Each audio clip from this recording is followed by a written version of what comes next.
Stadium in Tuscaloosa, Alabama. The third-ranked Alabama Crimson Tide plays host to the second-ranked Georgia Southern Eagles.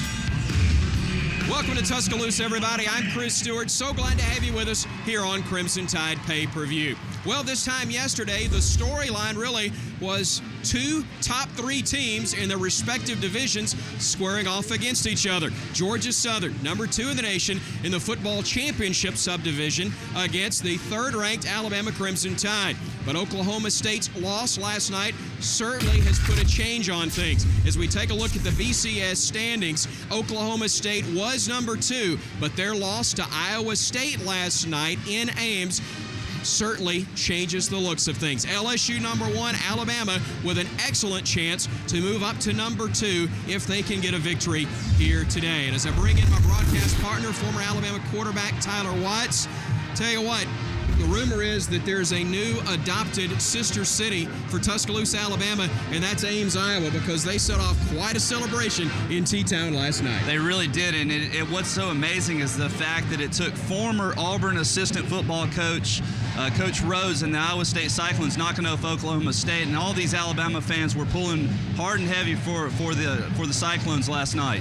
Well, they did get the win, but really, for that upset to take full effect, Alabama's got to take care of business in these last 2 ball games. Won't be easy against a Georgia Southern team that runs that triple option like a well-oiled machine. And the thing about running the triple option is you have to play disciplined football on the defensive side. They are going to pound the ball with Mr. Brown right up the middle all day long. Georgia Southern averages over 5.5 yards per carry, and they're going to stick with it regardless of how much success or how little success they are having with it, hoping to find a couple of big plays. Well, the guy that's the trigger man on this offense, a familiar name, Jabo Shaw, a transfer from Georgia Tech. His brother Connor Shaw, the starting quarterback at South Carolina. He throws it pretty well, but he is most dangerous with his feet and his decision-making. And the decision-making is going to be key, and you have to be able to make quick decisions in this type of offense.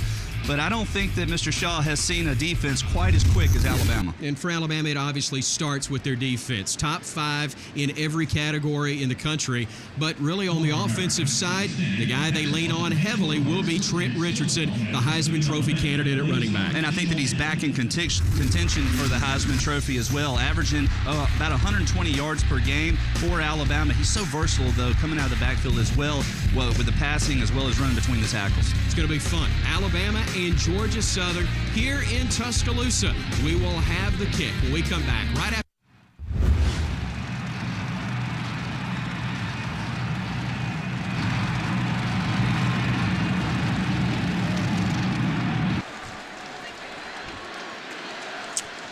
Overcast day on a Saturday afternoon in Tuscaloosa, Alabama. Bryant-Denny Stadium, the home of the Crimson Tide, ranked number 3 in the country right now in the BCS standings, but hoping to make a move up after Oklahoma State's upset loss to Iowa State last night. 63 degrees.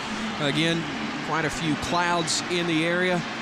All in all, not a bad day for college football. The Georgia Southern Eagles of head coach Jeff Monken. They already know they're going to play for their national championship. In his second year, they have won the Southern Conference title, wrapped that up, and they have earned a spot in the 16-team playoff for the FCS. Alabama hoping to play their way into the BCS championship game. Nick Saban, who already has claimed a national title here in Tuscaloosa after winning one at LSU, hoping for the opportunity for his Crimson Tide to play for another in New Orleans early in January. But the Tide will need to get victories against Georgia Southern and then next week at Auburn to give themselves a chance. And then it's up to the voters on those computers, Tyler Watts, which you never know what they're going to spit out after you put all the numbers in. Those pesky computers. You can never trust them, but Alabama's sitting about as good as any one-loss team in the country right now and hoping to even get more help here this evening. Was discussing the situation of all the one-loss teams earlier today and said, you know, a lot of people have an opportunity to make their own arguments. But if this were a court of law, I would much prefer to be the attorney for Alabama, because I think they do have the best case of playing an undefeated LSU if the Tide can take care of their business. I think that it's a more legitimate argument than most teams can make across the country, simply because of who Alabama lost to. We lost to the #1 team in the country in LSU, and it took them overtime in order to be able to do it. And I think a lot of the people that saw that ball game as well saw all the missed opportunities that Alabama had, and they see that Alabama matches up the best with LSU. Most people also realize Alabama didn't play its best in that game. Now, not that the teams that lost their single contest felt like they played their best game also, but this one very, very close against LSU just a few weeks ago. Handling the kicks for Georgia Southern will be Billy Greer. He will handle the kickoffs. Adrian Mora, one of the top placement kickers in the country, will take care of things for Georgia Southern, and he has only missed one field goal this year and has not missed a PAT throughout his entire career there in Statesboro. But Alabama hoping that the only kicks he'll make will perhaps be long field goal tries here today. Christian Jones and Marquise Mays are the deep men for Alabama, as the kick will be fielded by Mays, and he'll do so at the 10. Mays to the 20, got a seam at the 30, still on his feet, 40, and finally will be brought down as he nears the 44-yard line. Excellent starting field position thanks to one of the seniors honored before today's game.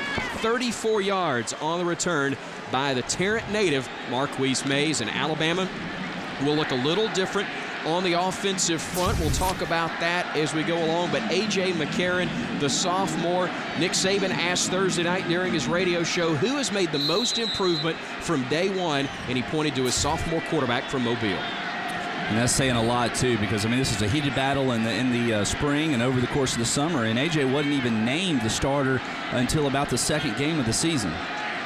Alabama with Richardson, the lone setback, short drop, pass complete to another senior. That's Brandon Gibson. Mobile to Mobile. Gibson also from the Port City, as that one will be enough for the first down. We take a look at the Alabama starters, and Barrett Jones listed as a starter, but not likely to see action today. Alfred McCullough starting in his place at left tackle. He's been battling an ankle injury. There are others that are not available today because of injury, illness, or in the case of two players, one-game suspensions. We will get to that in a moment as you take a look at McCarron as Bama operates from just inside the Georgia Southern 44, but flags come in, and Alabama likely will be faced with a 1st and 15.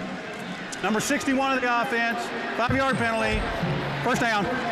We look at the defensive starters for Georgia Southern. Again, they have done a great job in the football championship subdivision. Clinched the Southern Conference title a week ago with a victory against Wofford. And Tyler, for those that may not be as familiar with that level of football, the Southern Conference is at their level what the SEC is to Division I. And you see Trent Richardson, the Heisman Trophy candidate, churning up yardage as he gets down inside the 40-yard line, getting all of the penalty yardage and then some back on that play, a 12-yard pickup. And you're talking about what Georgia Southern is in their conference, and about the only difference here is the size. Athletically, you know, these guys on Georgia Southern are pretty talented. It's just they might not be a couple inches taller or 50 pounds heavier like you'll see in SEC play. They've been good against the rush, but again, that's against different teams. 123 yards per game is all that Georgia Southern's defense has been allowing this year. Matt Moore, our referee. And we'll have the second penalty of the game, or will they wave this one off? We will listen in. You should take a look at our officiating crew, veteran group. Before the play, offsides, number 66 of the defense with contact, 5-yard penalty. The penalty results in a first down. Georgia Southern averaging just 40 yards per game in penalties, and Alabama also one of the least penalized in the nation at right at 35 yards per game. So the Tide will have 1st and 10. Operating from the 34 of the Eagles. They'll swing it out to Gibson. Needs a block. Gets inside the 25 and works his way near the 20-yard line, and that'll be enough for another Crimson Tide 1st down. And Bama with the short passing game, almost extended handoffs on a couple of these to Brandon Gibson. And I like the short passing game initially early on in the game. It gives your quarterback a lot of confidence, gives those wide receivers confidence as well as you continue to move the chains. 13 yards on the pickup as they operate from the gun. Richardson will get the handoff, and he will be knocked down after a gain of a couple. And the defensive front pretty good there for the Eagles of Georgia Southern. Russell and Riley, 66 and 96, very talented and All-Americans at the FCS level. It was mentioned who gets credit for the stop, but 96 and 66 really jumped off the film to the Alabama coaching staff. The talented young players, and you can see why Georgia Southern has so much success at their level in their conferences because of guys like this. And this is a destination school for football players at this level. So the Crimson Tide on 2nd and 8 now. Again, McCarron from the gun looks, throws it out of the hands of Gibson. Couldn't hang on to that pass. That was just a shade behind him, so it's going to be 3rd and long for the Crimson Tide, and Georgia Southern hoping to force Bama into that situation all afternoon. Yeah, I'm not sure if AJ just felt like he needed to get rid of this. They brought a little blitz, but DJ Fluker did a nice job picking it up, and AJ, that might have been one that he just kind of forced into coverage. So here's the Tide on 3rd and right at 8 yards. They need to get to the 10 to keep the drive going. As McCarron, who's done a really nice job of putting Bama in the right play. That part of it gets somewhat lost. When you think of the quarterback, everybody tends to look just at the passing numbers, but he's done a great job of putting Bama in the right play, and that one there will set up the Crimson Tide in a 4th down and about 4.5, maybe 5 yards, and in all likelihood, we'll see Jeremy Shelley come on to try the short field goal for the Crimson Tide. This has been an issue for Alabama in the last couple of ball games, have not been as sharp in their place kicking as we saw in the first 7 or 8 contests of the year. But Alabama now in a spot as we head down the home stretch where they really need to shore this one up. McCarron is the holder. Carson Tinker will snap it. And Jeremy Shelley will handle the kick. It'll be a 33-yard try, and that one is true. So Alabama gets on the board, a 3-0 lead over Georgia Southern with 11:48 remaining here in the opening quarter.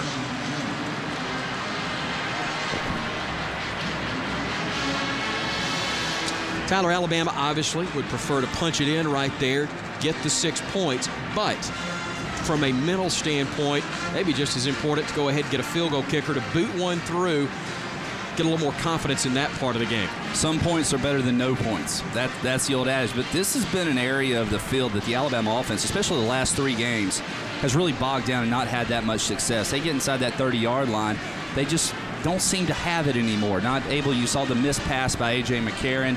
Had to run it on 3rd and 10. Only picked up 5 yards on the play. So I think that Coach Saban as well wants to be able to get touchdowns. But as you mentioned, walking away, there was no hesitation in sending out the field goal unit on that drive. Go ahead and get the confidence once again in the kicking game because you're going to need it down the stretch. Jeremy Shelley now 14 of 18 on field goal tries this year. He's a guy that handles primarily the shorter field goal attempts. Cade Foster normally called on for kicks of 45 yards and longer, but you see as he was able to cap that drive of 7 plays, 42 yards, 3 minutes and 12 seconds. Nothing really fancy from Alabama offensively, but we didn't expect to see that, Tyler, from the Crimson Tide against Georgia Southern. Yeah, just short passes, running the football between the tackles as you would anticipate and what we've seen all year long. And I think the initial drive is just to calm everybody down, get a little confidence going again.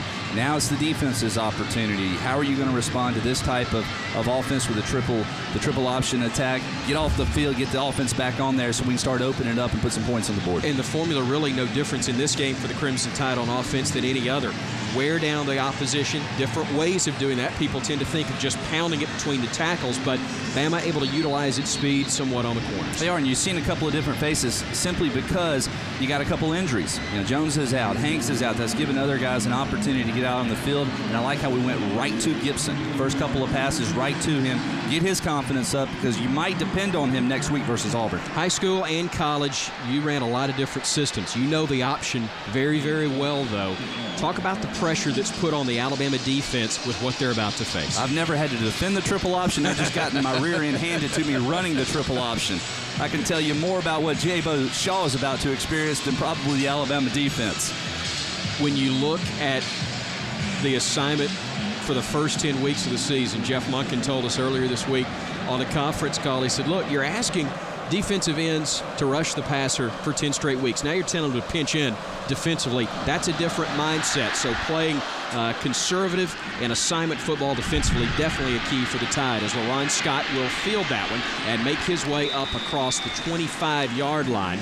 And that's where the Eagles will set up shop, 1st and 10. A return of 15 yards. And we do get an opportunity to see Jabo Shaw, who started his career at Georgia Tech, where Jeff Monken had been an assistant coach under Paul Johnson. In fact, he has spent 3 different stints under Coach Johnson during his career. Georgia Tech most recently, before that at the Naval Academy, but he was an assistant during an extremely successful time in Statesboro at Georgia Southern, where the Eagles won 2 national titles with Coach Johnson as the head man, but Coach Monken working with the slot backs. And 5 years, 62 wins, 2 national titles. Pretty good resume, and the folks in Statesboro were very excited to see Jeff Monken come back to their town and head up their football program, as we've got a flag on the play. That carry resulting in about a 4-yard pickup right up the gut. But again, Matt Moore will have our call. Offsides. Number 92 of the defense. 5-yard penalty.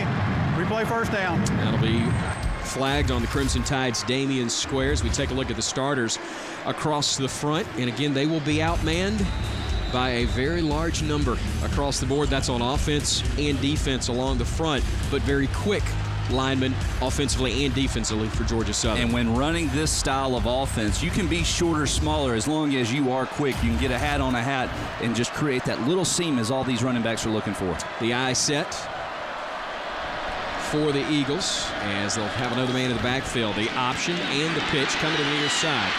And running room to the corner, 1st down yardage and more.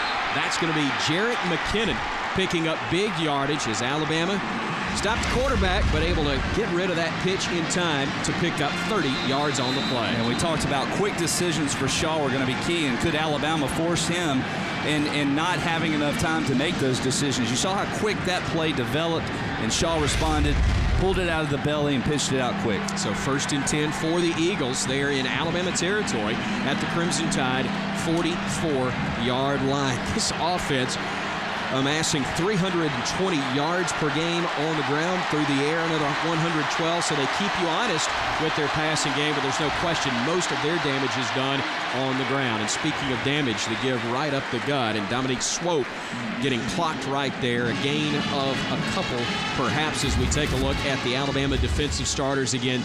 Top 5 defensively. Jesse Williams again listed as a starter, but he is out today because of illness. Josh Chapman also not available because of an ankle injury. Same thing for 2 offensive starters for Alabama in Darius Hanks at wideout and Barrett Jones at tackle. 2 players suspended because of violation of team rules today. That's wide receiver DeAndre White, and unfortunately as well, senior defensive lineman Nick Gentry. So here on Senior Day, he is not going to be available because of a suspension handed down and announced about an hour before kickoff by head coach Nick Saban. They get the ball to the corner once again, and Darian Robinson taking the option pitch, and once more, the Eagles are able to move the chains. And what was key right there was a block by Hickey. You'll see Drake Kirkpatrick here at the tail end just missed the tackle, and that's what allowed for the big gainer. Dante Hightower, one of the All-Americans and also All-Star candidates for the Crimson Tide, making the stop defensively. But again, they're making these stops further downfield than the Crimson Tide would like. Nick Saban said they started preparing for this 2 seasons ago. This didn't just happen this week, but Alabama trying to stop one of the most potent offensive attacks on the ground in the country, and that is going to be close to another 1st down as they go right up the middle with Swope once again. talk about different ways of defending the option attack. You know, you can bundle everybody in and take away the fullback, but then you're vulnerable on the outside with a pitch in the quarterback. So Alabama is going with a three-man front, trying to play loose linebackers and attack the line of scrimmage. Unfortunately, though, Swope is able to pick up 5 or 6 yards before contact. I'm going to play on their heels a bit as they're just outside the 20-yard line, where they have been lethal in the red zone this year. Shaw at quarterback. Robinson in motion, but they'll give it to Swope along the left side, and that's enough for the first down. So in the red zone, where this year the Eagles have converted on 87% of their chances, 67% of the time in the red zone, they come away with touchdowns. And Kirby Smart, a Georgia native, and by the way, hello to his parents who are watching back home on Crimson Tide pay-per-view. Sonny and Sharon Smart watching this one. Understand Dad was giving him fits this week, so you better come up with a way to stop that triple option. Nick Saban said he has not prepared to stop this type of defense since he was the head coach at Toledo back in 1990. So they had to draw back on the past, and it looks as though Damian Square figured it out, at least on one play. A loss of 3 yards. That'll put it back at the 21 and set up 2nd and long. And this is what Alabama's looking for. You just keep putting pressure on this style, and you hope that you get a couple of missed reads. Ball probably should have been given there, but I think that Shaw was saying, hey, Square's about to take my fullback. I'm going to pull it. Well, Square played both of them. So from the 21-yard line, as you see Damian Square, those tremendous defensive linemen for head coach Nick Saban. 2nd and long, 3rd and long, something that the Eagles are hoping desperately to stay out of. As again, Bama able to come through, and Quentin Dial making the stop with the quarterback there. Another loss all the way back to the 25-yard line. It'll be 3rd down and 17 upcoming. And Dial just doing a great job getting off the block right here. Knows what his assignment is and is able to get on Shaw before he has an opportunity to pitch. Bama did a great job of reading that one on the corner. I don't know if it was Jarrell Harris who was with the potential pitch man right there in Nico Hickey, one of the A-backs, but a great job of sticking with their men defensively, and the Tide forcing Georgia Southern into a 3rd and long on the year. Georgia Southern converting on 51% of their 3rd down opportunities, but instead of 3rd and 17, more than likely it's going to back them up 5 more yards here.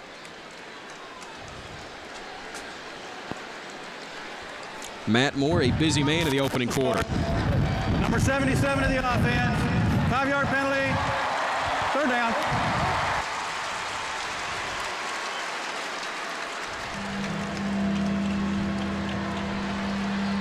So Jeff Monken's team with a 3rd and 22. Not an awful lot of plays for this in the old triple option. They're hoping to get a little bit of it back maybe, and then turn things over to Adrian Mora, their talented place kickers. We'll see Shaw operating from the gun.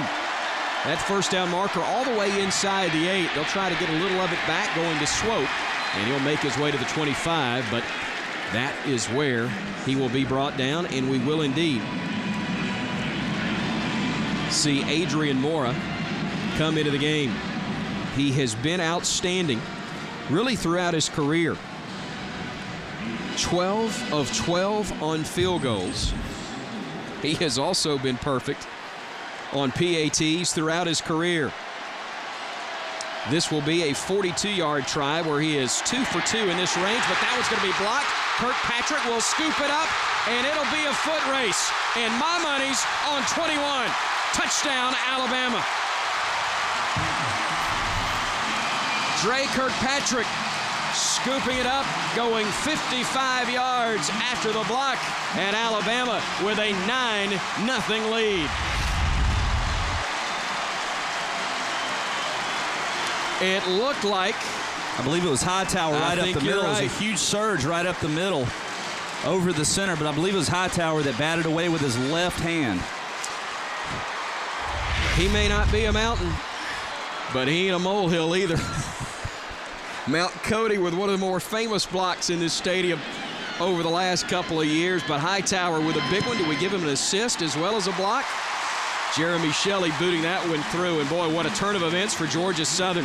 They have 1st and 10 inside the Bama 20, and instead they turn around about 4 plays later. The Tide is rolled to a 10-0 lead here in Tuscaloosa.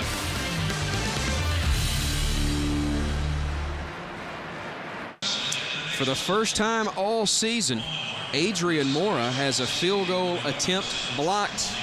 And Chris Rump, the defensive line coach for the Crimson Tide, talking things over. But Tyler, Bama, a big play in special teams. Dante Hightower getting that paw up there, and then Drake Kirkpatrick, he ain't going to catch him in this situation. No, you're not. I'm not in the open field, and they gave good chase, but hey, you give a cornerback an opportunity, whether it is an interception or a scoop and score opportunity like that, they're going to take advantage. And I saw Dre in that much open field. The only question was he going to kick that ball, trying to pick it up, or was he going to get the touchdown? Kirby Smart's defense been a little bit able to come up with a great defensive stand, though. Let's not forget, everybody will remember the block kick, the scoop and score off of that, but the defense, after being pushed back inside the 20, pushes back, setting up 3rd and 22, and then ultimately that field goal try. Yeah, and that was about a 7-minute drive as well. So Alabama gave some ground, but did a good job of putting the foot down. Now what you want to see, though, what adjustments are made on the sideline? You've seen how they run it. You've seen how quick it is. What adjustments are made? You're tired. You got to get back out there on the field and defend it again. So Cade Foster will kick things off for Alabama.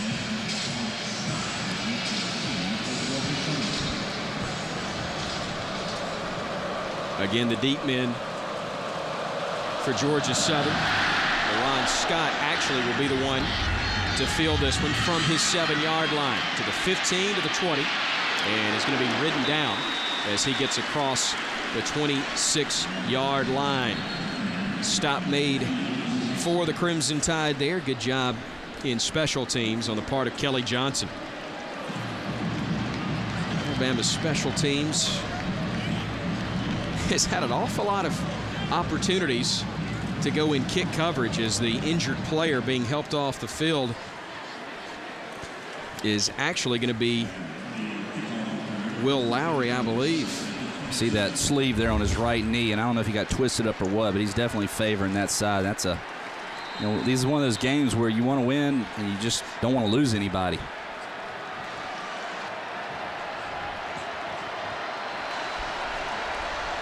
Bama, one of those that goes with the double numbers. So actually you saw that it was Will Lowry injured on that play. And Tom Roberts, who handles our Cook's Pest Control sideline reports, will give us an update on him. In fact, we welcome in the pride of Fayette County right now. Tom, what do you got for us? Well, Chris, this is a game where Alabama started off very emotionally, as you would expect on senior day, and because of the score last night, Iowa State beating Oklahoma State. And I think we saw some of that emotion on the first drive, maybe contributing to maybe a miss here or there. But when they had the chance to block the field goal, and it took 2 negative plays on defense to kind of push him back maybe out of his range, they responded. Dante Hightower says, yeah, I got the block, and Kirkpatrick took it away for the touchdown. He does indeed. Thanks so much, Tom. Our Cook's Pest Control sideline reports coming from Tom Roberts, as we've got another flag on the play.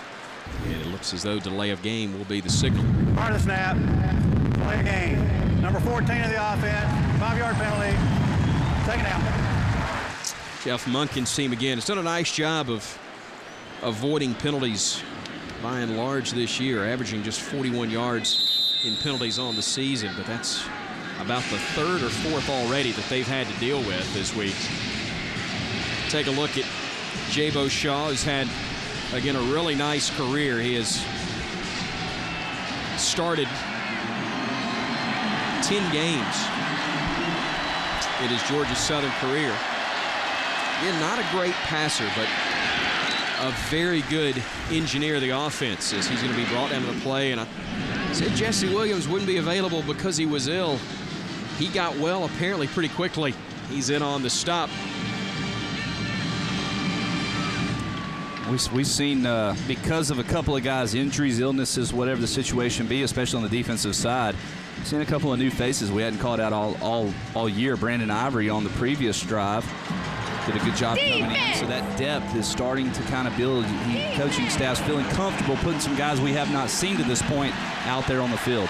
Good to see Jesse Williams, the junior college transfer from Brisbane, Australia, in the game defensively for the Tide. Shaw trying to roll and throw on 3rd and long, and he'll just have to unload that one. And got drilled and still couldn't get the pass completed. Alex Watkins, what a story. One of the seniors being honored, Tyler. He suffered a knee injury in the offseason, came back from that quicker than anybody thought he'd be able to because he didn't want to miss any time for his senior year. You see the big cast on his left arm, a broken arm, suffered, and then 2 weeks later, he's back on the field in special teams, playing defensively the following week, and you see that big old club on the left arm, and that is not slowing him up a bit as Marquise Mays will call for the fair catch and make it after the high spiraling punt from Charlie Edwards pins him back to the 29-yard line. A 45-yard kick, and Alabama will have possession 1st and 10.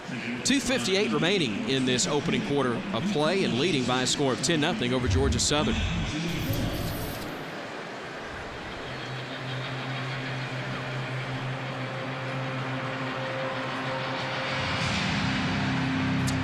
Along with Tyler Weitz and our sideline reporter, Tom Roberts, I'm Chris Stewart. Head coach Nick Saban has seen his offense put 3 points on the board. Special teams getting a blocked field goal attempt and then scooping it, taking it 55 yards for the touchdown, but making sure the defense understands what they're facing in this triple option from Georgia Southern as we go back to the big play of this game thus far. Pressure up the middle, and that's what's been so fun about watching how the defense adjusts to how they're being attacked. And we saw there on the second possession, though, Chris, of just the fact that Georgia Southern could do nothing offensively. You know, Tyler, regardless of whether it's the triple option, the spread, pro-I formation, Alabama on the opening drive of the season has gotten everything, including the kitchen sink, from opposing offenses, but it is amazing how good they have been after making adjustments following the initial series of the ball game. You know, and we heard this after the Penn State. I think it was explained the best by Coach Saban and the staff is the fact that he mentioned, you know, we see so much that we like to just to get in a base type of defense so that we don't give up a big play. And how much of the success opposing offenses have on the opening drive, simply because we are in a base defense. They know that. They know they can attack us. That's their best opportunity to put points on the board. After that, we know what they're doing. They know what we're doing, and now we can attack them. There was concern, perhaps on the part of a lot of people 24 hours ago, that Alabama may not be as focused. It's senior day. It's the last home game. You're playing a very good opponent in Georgia Southern, but one from a lower level of competition. And yes, Auburn in the Iron Bowl looms next week.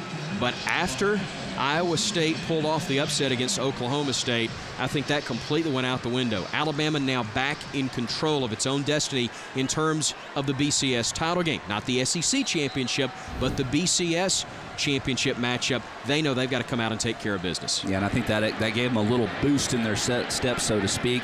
Gave them that little bit of fire that they might have been lacking otherwise. Twitter went in meltdown from West Alabama last night as the Bama players said there was a bit of a celebration at the team hotel about the time Iowa State scored that touchdown at OT to pull off the upset. But taking care of business in their own right, Trent Richardson right up the gut, 15 yards and an Alabama first down.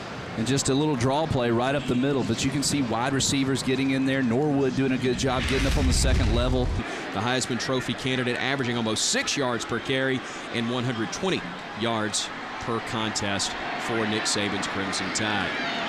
McCarron on the handoff, just waiting, reading, and then doing something special as he has done from the moment he walked on campus. See, and the thing about it is, though, Richardson gets all the credit on this play, and he should. Good job of shifting your weight, finding the hole, being patient, all of the above. How about the blocking up front, though? Body on a body. Look at the stalk blocking down the field by smelling a couple of other guys. Doing a great job. That's your tight end, and two tight ends, really, that do a good job coming out, catching the ball, but even more importantly, are great blockers. An entire right side. Vallejos, the senior center, Anthony Steen at right guard, and then the tackle, DJ Fluker, on that play as well. Eddie Lacy in the game at running back, spelling Richardson for just a moment. 5 carries, 44 yards already as McCarron works from play action. All day long to throw, finds Lacey as the safety valve. He picks up the first down before being knocked out of bounds. It'll be another Crimson Tide first down. And Lacey, a guy who's been battling a bit of a turf toe injury. They have limited his activity the last few weeks, making sure he's ready to go on Saturdays. And this is a good play, though, for A.J. McCarron as he hits. You'll see it Lacey late on his safety valve, who's able to pick up great yardage. But A.J. did not force the ball down the field, didn't get the look that he wanted. He's gotten enough from the sideline to know better than that, than to force the ball down the field. So he takes what the defense gives. Give the ball to Lacey. That's exactly what the Tide does, and you see why. As he works his way forward, that is a helmet, not the football that popped loose, and thankfully the head was not attached to that helmet still as it came loose. We do see flags coming in late. See if there was some jawing on the play, or is it a physical mistake made by one of the guys in either crimson or white. Matt Moore and his crew discussing it. Again, 2 of the least penalized teams in their respective divisions, but a few bits of laundry left on the turf here in the opening quarter. Blocking the back. Number 7 of the offense. 10-yard penalty from the spot of the foul. Remains first down. Came in very late and somewhat unusual on a straight ahead give to have a wide receiver called for a block in the back. But Kenny Bell guilty there, and you see 6 penalties between the 2 teams, and both almost halfway to their season averages in terms of penalty yardage, and we've yet to end the first quarter. Yeah, and I think that this is a game also where the coaching staffs want to see a clean game. They don't want to see much of that laundry, as you just mentioned, out on the field during the course of the game. Again, both of these teams are playing sharp. It is quite possible that we are seeing participants. False start. Number 4 of the offense. 5-yard penalty. Remains first down. Yeah, this is a mental issue, and we saw how it backfired and really cost Alabama in the LSU game. But now a couple of false starts here, hitting guys laying around the pile. These are the type of penalties you don't want to see this late in the season. And Tyler, again, improvement on the offense, something the Tide definitely wants to see, because as I was about to say, it is quite possible we are seeing participants in the national championship games at both the football championship and football bowl subdivision levels. Eddie Lacey getting the penalty yardage back and then some, working along the right side. That'll get him down to the 23-yard line, and Bama will have second and short from there after the 18-yard pickup. This is one of those things, too, all the way down at about the 31-yard line. 2 penalties back you up. Alabama's fortunate enough here to be able to gain that yardage back on just a little simple run play, but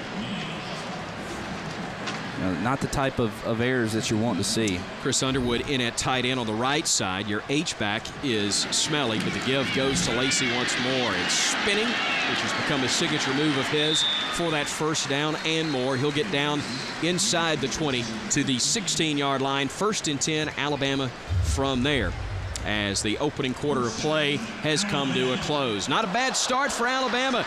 A 10-0 lead. Special teams with a big play. In fact, special teams accounting for all the points early on Senior Day. The Eagles have come soaring in, but the Tide shooting them down early.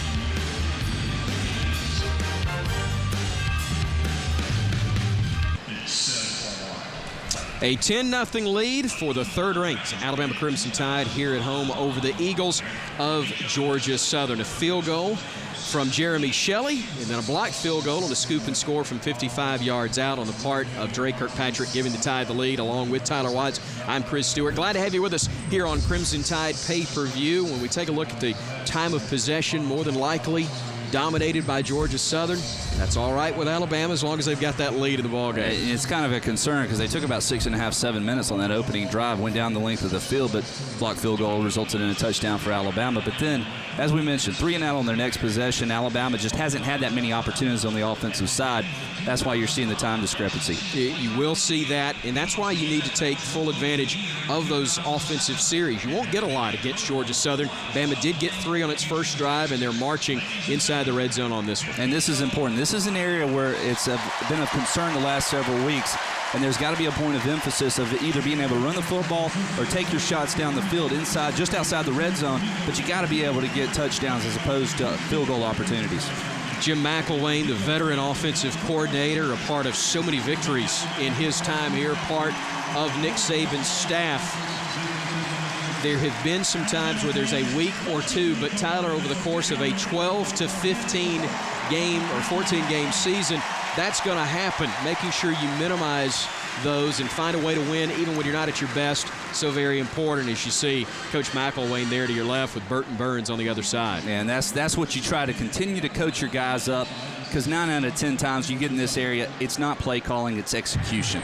Crimson Tide working on 1st and 10 from just outside the 15-yard line. Red zone opportunities this year, Bama, 85% of the time they've gotten points, but only 57% of the time have they been able to get touchdowns, as Richardson is back in the game. He gets the call. He gets to the 10. He gets hit and brought down right at the 5-yard line. Just shy of it is actually where they will mark the line of scrimmage. That's going to be very close to a Bama first down. I'll tell you what, William Vallejos did a nice job. He kind of got pushed back a little bit at the line of scrimmage, but see how he turned him? That's what allowed that hole to open up and Richardson to be able to go through. You are very good on the time estimation. Actually, 8 minutes, 50 seconds for Georgia Southern in the opening quarter, just over 6 minutes for the Crimson Tide. But again, a 10-point lead, and Alabama knocking on the door of the Eagles once again as they'll bring the chains across and measure the gain for Richardson, who's already over the 50-yard mark on just 5 carries this afternoon. It is enough for a first down as Matt Moore makes the signal for us here. And the Tide, 1st and goal from the 6, and this is where, again, one way or the other, Alabama's got to find a way to punch it in. And now what do? You got a couple of guys that on the offensive line. You don't have Jones in there. There really is no strength, I wouldn't think, to the right or to the left. It'll be solid across the board. You want to stay away from penalties, which hurt the Tide in a couple of situations, as we talked about. Richardson up the gut, bulling his way near the end zone, but will be stopped shy. He'll be brought down at the 2. Eubanks, one of those linebackers, stepping up to make the hit for Georgia Southern. Again, they have been good defensively throughout the course of the year.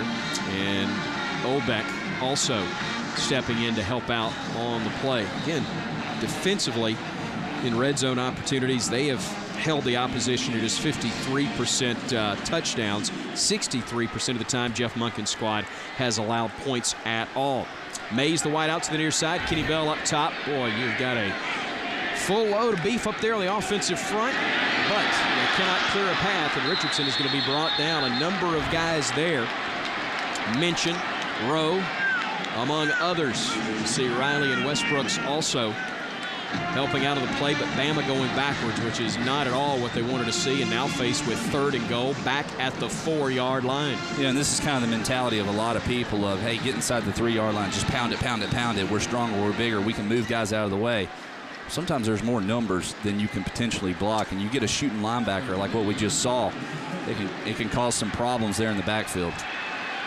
11 carries, 69 yards on this drive. Bama has thrown it maybe twice at the most on the drive. Passing situation here. Unloaded Richardson. Touchdown, Alabama. Oh, what a play by A.J. McCarron. In the face of a heavy rush up the middle. Took his time, found Richardson in the flat, and Bama leads it now 16-0. Well, Georgia Southern gambles. They bring Eubanks unblocked. But as you mentioned, nobody there to cover Richardson, and A.J. recognizes it and get rid of the football quick. They had men in the passing lanes, though, Tyler. That was an excellent throw by McCarron to get it over the top and into the hands of Richardson in stride. Here's Jeremy Shelley on to try the extra point. That one is up and good, and the Tide now with a 17-0 lead with 12:56 remaining in the second quarter of play here in Tuscaloosa. Alabama looking good here at home. The offense able to put points on the board. Trent Richardson making it a 17-0 Bama lead.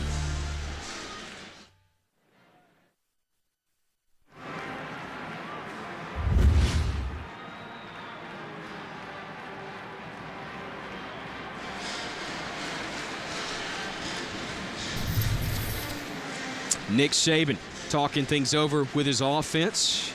Somewhat spirited, one-sided discussion taking place right there. And came back just to emphasize a little bit more. And I think part of the message is don't pay attention to the scoreboard. Make sure, as he always says, you play to that standard.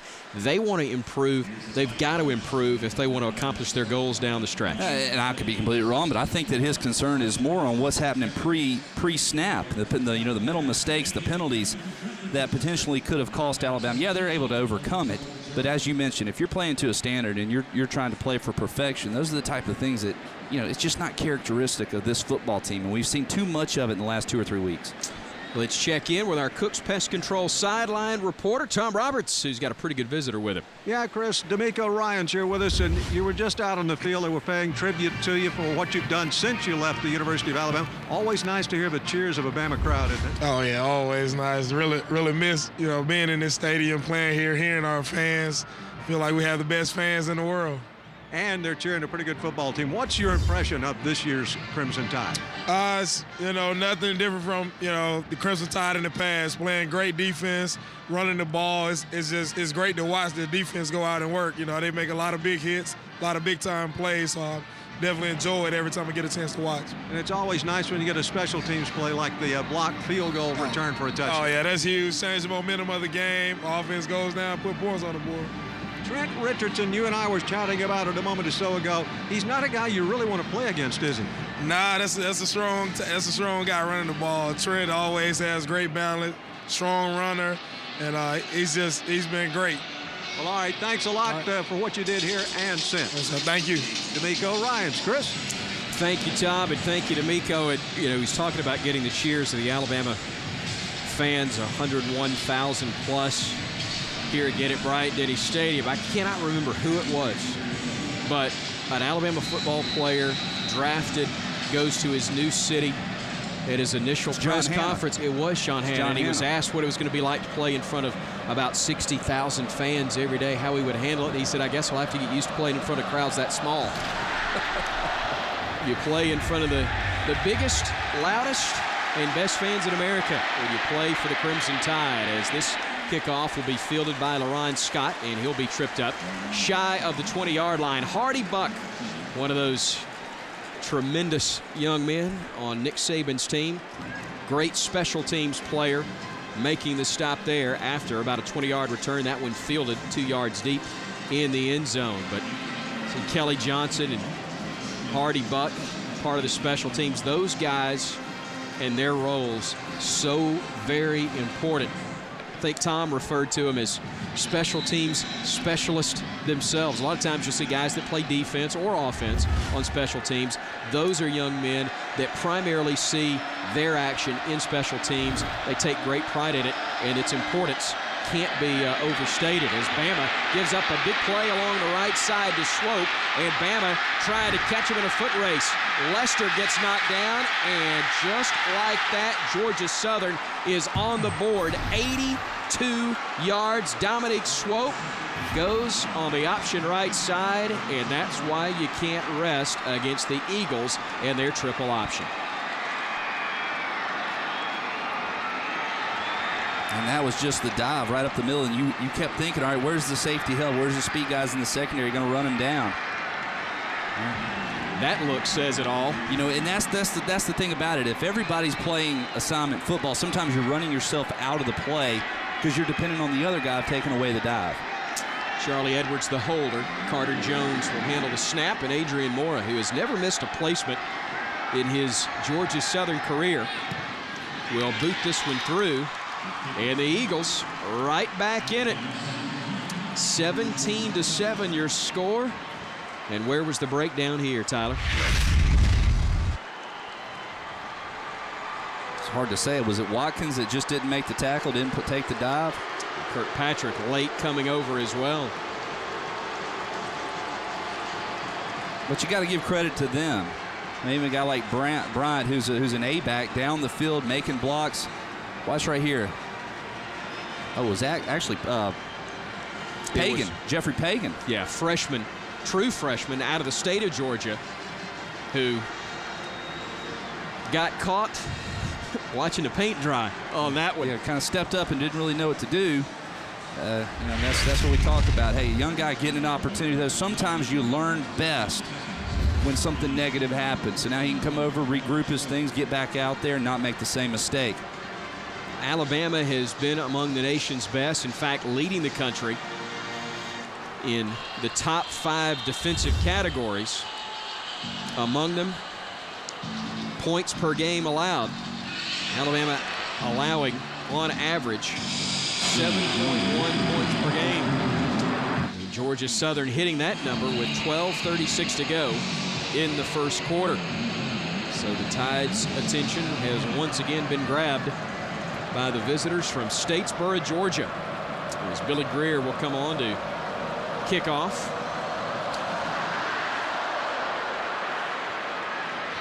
Fair catch called for and made right at the 35-yard line, and our producer Steve Graham making a great point. That's about double the number of yards on that play than Alabama has allowed per game this year. Yeah, average, and it's going to take a whole lot of negative plays to get that number back down. Alabama defensively so good, giving up right at 52 yards per game on the ground. Kirby Smart's team giving up 82 yards on that play. Eddie Lacy back in the game at running back, is operating from the Wildcat. Will be A.J. McCarron. Christian Jones, the freshman out of Minor High School near Birmingham, in the slot with Mays up top, and you got flags coming in. Georgia Southern showed blitz, and I think DJ Fluker may have flinched. But when you're DJ size, a flinch, you can't hide. Number 76 of the offense. 5-yard penalty, remains first down. Yeah, that can be so difficult because offensive tackles are, when they see a 9 technique, somebody way outside on the speed rush, they have to kick back so hard to be able to get that block. When you see that pressure coming, you don't want to wait. You don't want to wait. So as a quarterback, you got to try to help your guys out, make the adjustment, but then get the ball in play. When you're 6'6", 335, a flinch will show up on the Richter scale. So you knew that flag was going to come in, and a great job defensively by one of the young men we talked about for Georgia Southern coming into this contest, as Brent Russell makes a great play there. We check in with our Cooks Pest Control sideline reporter, Tom Roberts. Chris, earlier in this ball game, Will Lowry injured, limped off the field. They've checked him here on the sidelines, had ice on the right knee. He's been taken to the locker room. We will not see Will the rest of the day. Will, one of those seniors, a walk-on, big part of Alabama's success over the years. 5'10", 180 out of Hoover High School. McCarron with a lot of time, but nobody to throw it to. Now he's going to tuck it and run, and he will wisely slide down as he gets to about the 33-yard line. It'll be second down and long from there, but again, getting a little something there on second down, and now third and about a dozen upcoming. Yeah, 3rd and 12 is much more manageable though than 3rd and 18, so didn't force the ball once again. If you have to punt, that's okay, but you take what they give you, pick up some extra yardage. We have plenty of plays that can convert this 3rd and 12. Alabama just 1 of 2 on their 3rd down attempts thus far. Empty set for McCarron, working from the shotgun. And again, flags come in, and perhaps it was the Tide who moved once more. Ball start. Number 65 of the offense. 5-yard penalty, remains 3rd down. And that was Chance Warmack, guilty of that infraction. So a couple of penalties on one drive, and then you have a loss, a negative play after a snap. Nick Saban stewing on the Bama sideline, as the Tide has been its own worst enemy thus far. 3rd and long for McCarron. Looking, he's got a man, and Gibson makes the diving catch, and that'll be enough for a first down. A great throw and catch on the Mobile connection. A.J. McCarron to the Crimson Tide's Brandon Gibson. Kind of crossed up the receivers on the outside, and this is a well-placed ball and an excellent catch. They able to pull that down. There wasn't a whole lot of room for that ball to be thrown in there, but the only option on the field. Bama quickly works it ahead after the 22-yard gain. Eddie Lacy getting the carry there. McCarron coming into the ball game 164 for 252, 5 picks, 10 touchdowns, and averaging just over 200 yards per game. And Gibson, not a primary target, but 9 catches now in his senior season, and averaging almost a first down per reception. So 2nd down and 6 for the Crimson Tide after the 4-yard gain. It'll be Lacey once more. Big hole opens up inside the 40. Barreling his way inside the 35. It takes half of Statesboro to bring him down at the 31. It'll be another Crimson Tide first down after the big run there from Alabama's Eddie Lacey. 14 yards carrying the pile the majority of the way. You know what I love about it is great patience right here. Steen doing a good job pulling around, but you see the vision there? This is what I love though right here. He probably didn't gain any extra yardage, but he didn't go down. The people here love that. Kept the legs churning as Trent Richardson comes back into the game for Alabama on 1st and 10 from the 31. He's not bad either. Keeping the legs going and barreling his way to the 25. They'll spot him actually just shy of that 25-yard stripe. What a combination Alabama has had for the last 5 years. Mark Ingram, Trent Richardson, the 1-2 punch. Now Richardson and Lacey. And because Eddie Lacey has been so effective, you're able to rest Richardson, a guy that is still sharp this time of the year. And I think that's what a lot of people on the outside look in and go, why would any running back want to go here when you have to split time with another back? Well, they stay fresh. They never get tired. Quick out to Gibson. And he's able to fight his way for about a yard after the catch. Needed an extra block, but defended well. LaRon Scott coming up from the cornerback slot to make that tackle in the open field and force Alabama into a 3rd and a long 2 yards for the first down.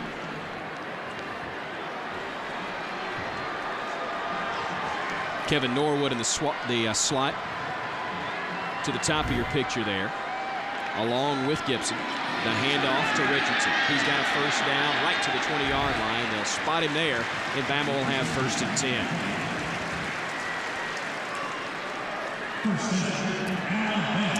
Williams making the stop for Georgia Southern, but again, it is hard to stop that guy when he gets everything headed downhill. Yeah, and when all it takes is a little crease by the offensive linemen who do a very nice job a majority of the time of giving him those opportunities. From the pistol, McCarron stepping up, checking off for Alabama. Again, 2 wideouts up top, Norwood and Gibson. Hanks out today because of injury. Richardson motoring to the right side. Brad Smelly, Michael Williams, those 2 big tight ends helping clear the way as he picks up 9 on that one. This was a really nice check by A.J. also, going to the short field. He saw pressure coming from the outside, didn't have enough guys over there. He runs it to the boundary and picks up good yardage. 2nd and a long 1 yard as Marquise Mays is back in the game. Good look at A.J. McCarron, the sophomore. Handoff Richardson. Finding room. First down and a whole lot more. 1st and goal, Alabama from the Georgia Southern 3-yard line. Just right up the gut. Now you're kind of starting to see that offensive lineman really pushing guys around. A lot of space right there around the line of scrimmage. It's an even dozen first downs for Alabama as we're at the midway point of this 2nd quarter of play. You see the numbers.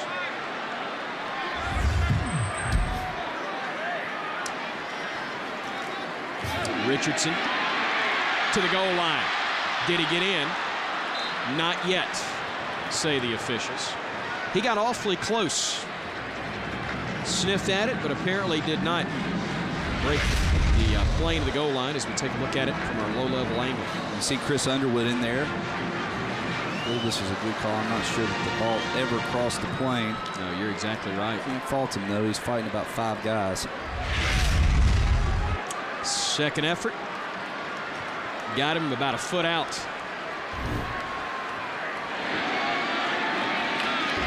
Richardson over the top. Touchdown, Alabama. Normally by ground. That time by air. Trent Richardson finding the end zone to extend that Bama lead to 23-7. Basically the same play once again on 3rd and short. Nice job of the offensive line. I think he's showing off. What was his hang time there, for crying out loud? More than mine and yours. Woo! Well, no shot with mine. Shelley on to try another extra point. Snap. spot kick, they're all good. And Alabama pushes the lead back to 24-7. 6:16 remaining in the second quarter. Alabama answers back after the Eagles get on the board. Trent Richardson leading Bama to a 24-7 lead.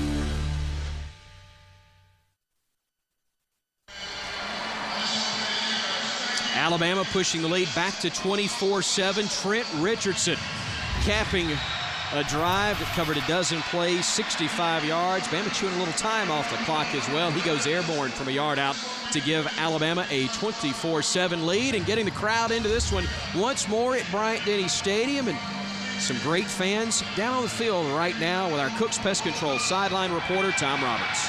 Thanks, Chris, and we're here literally with some special spectators. Courtney from Hueytown, you've been a Bama fan your entire life, I assume. I have. What was the best part of this first half of the game, or this day for you here at Bryant-Denny? Well, it all has, but definitely being on the sidelines. Being on the sidelines, and Jaquarance, who's here in the arms of the founder of Special Spectators, Blake Rockwell.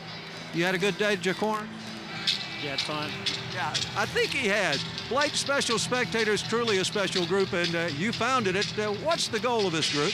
Goal is just to give these kids who are going through so much and their families a day of fun, and there isn't a better place than to be right here at Bryant-Denny Stadium. And Courtney, you say you're a senior in high school. I don't believe you're that old, but you've been a Bama fan your whole life because you grew up where? I grew up here, but I was born in Northport. Well, great. We're glad to have you all with us. Thanks for what you're doing, Blake, and specialspectators.org is the website. Yeah, that's correct. Thank you very much. All right, truly some special spectators. Chris, back to you. Thank you, Tom. Great to have them with us here, along with 101,000 plus in attendance to see the Crimson Tide enjoying a 24-7 lead. And Cade Foster kicking that one into the end zone. We haven't had many touchbacks this year from Alabama's kickoffs, but he found a spot there, able to boot it into the end zone, and the touchback will give Georgia Southern the football 1st and 10 from the 20-yard line. But as we saw on their last play, they could take it to the house at any moment. Bama having to make adjustments again defensively. Well, just do your job. I think that was probably what was preached more than anything over at the sideline after that last touchdown run by Georgia Southern, was just do your job, let everybody else do their job. And again, it may have been more than one, but it only takes one miscue in most offenses, but especially this one, to have things blow up on you. See the numbers already, 134, and we haven't gotten to the end of the half. That is the most Alabama has given up this year, but again, not a surprise with what Georgia Southern can do. Bama, a great job in run support there. Dre Kirkpatrick had a touchdown earlier in special teams, makes the hit defensively after a gain of a yard. See, and this is what's so key. If you can take away the dive, it's so quick, it hits you so fast. You'd have to take away the dive, and then you can use your speed on the defensive side to react to the quarterback coming around, running lateral down the line of scrimmage, and that's what Alabama does there. Courtney Upshaw's able to come off of his block. Kirkpatrick's able to get off his block and make a tackle. Jarrett McKinnon got the last carry.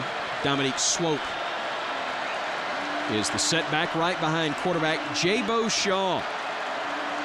As the Eagles of Georgia Southern operate on 2nd and 9. They'll go up the middle with Swope, who had the 82-yard touchdown run a couple of plays earlier for Georgia Southern. But now they're faced with 3rd and about 4. 0 for 2 in 3rd downs thus far in the ball game. Just thinking about it, I mean, what do you think that the Alabama players have been thinking all week long? I have not seen this since 7th or 8th grade. But when run effectively is so difficult. It's no different than the spread or anything else. When run effectively and executed properly can be a challenge. So on 3rd and about 3, Shaw brings him to the line of scrimmage again. You see the time ticking, under 4:50 remaining in the opening half. Bama on top 24-7, showing blitz, and there it comes, but the give up the middle, and they're going to be awfully close to that 1st down. Shaw gave it on the first option, and it's a real good thing for him that he did. Well, it's a good thing they ran it to that side of the ball as well. He runs that play to the left, and what a great job by Jesse Williams coming off the block and making that tackle. But Hightower was about the 4th man in the backfield. Got there almost before the snap. And it will be 4th down in inches. And what will the Eagles do right here? Down 24-7. They've already wrapped up their conference title. They know they're going to the playoffs. Why not? They will go for it here. They go quarterback sneak. And Bama again having to kind of play on their heels, respecting the option read, able to get enough of a push. First down and a little bit of extra there for Shaw. Yeah, the clock continues to roll now inside of 4 minutes. Georgia Southern not in a rush. More concerned with just moving the chains. A little bounce, the step of the Eagles as they leave the huddle as well. Going for it on 4th and inches. Deep inside their own territory, but a fresh set of downs. As Shaw barks instructions, working under center. On the option pitch, getting to the corner and getting close to that first down mark. Again, Jarrett McKinnon. That's going to be a gain of at least 9. He may have gotten 10. Again, just a great read on the part of the quarterback, Jabo Shaw. Took away the dive, nice. Upshaw takes away the quarterback. Looks like Alabama's just relying a lot on their cornerbacks to be able to play the pitch man.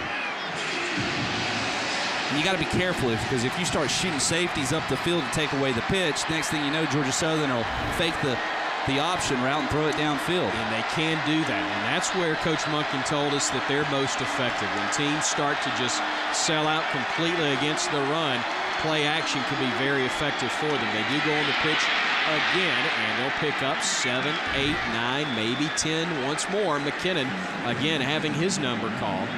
And Shaw takes a beating, but is able to continue to make the right decision. A 9-yard pickup there. Again, you kind of laughed about it in the open, but talk about his mindset running that option against a defense bigger, faster, stronger than any he's ever faced. Well, I guess it depends on how you look at it. Yeah, it's going to be difficult, but if you have the mindset of, hey, these guys are going to get me prepared to see or for something that I'll never see again the rest of the season, you can use it as an advantage. Swope and McKinnon in that backfield. There's McKinnon to the right, but they go up the middle with Swope. He's got the first down and more as the ball will be spotted at the Alabama 42-yard line. So Georgia Southern able to get into a rhythm now. They've had a blocked field goal scooped up and scored on by Alabama. That was the first touchdown for the Crimson Tide, but since that point, able to maintain the football, chew up a lot of clock, but Coach Monken knows they've got to get points out of this drive with a clock at 1:40, and it becomes a bit of a factor right now for Georgia Southern outside that 40-yard line. They do have the 3 timeouts, and I'm sure they'll start using them now as they get closer and closer to a scoring opportunity. If not, time on the half is going to run out. Brandon Ivory making the stop there. Big number 62 along with Dante Hightower. Ivory, just a freshman, 6'4", 308, out of East High School in Memphis, Tennessee. Seeing significant action here today in the opening half. 2nd down and 8 for the Eagles with the clock ticking near the 1-minute mark. On play action, Shaw looking, he's got a man, catch is made inside the 10. Touchdown, Georgia Southern. Jonathan Bryant on play action, making a great catch on the throw from Shaw, 40 yards, and the Eagles on the board again. And there's the pass once again. Off the play action all day long. You've been relying on your corners to take away the pitch man. Draker Paxter just kind of gets beat, but a well-placed ball. And that's why they average about 30 yards per pass. And that's the key. They may not throw it a lot, but it's a big play when they do. Mora trying to add the extra point. He does. And now with 14 points, Georgia Southern matching Arkansas as the only teams all year that have put 2 touchdowns on the board against Alabama, and we have yet to reach intermission here in Tuscaloosa.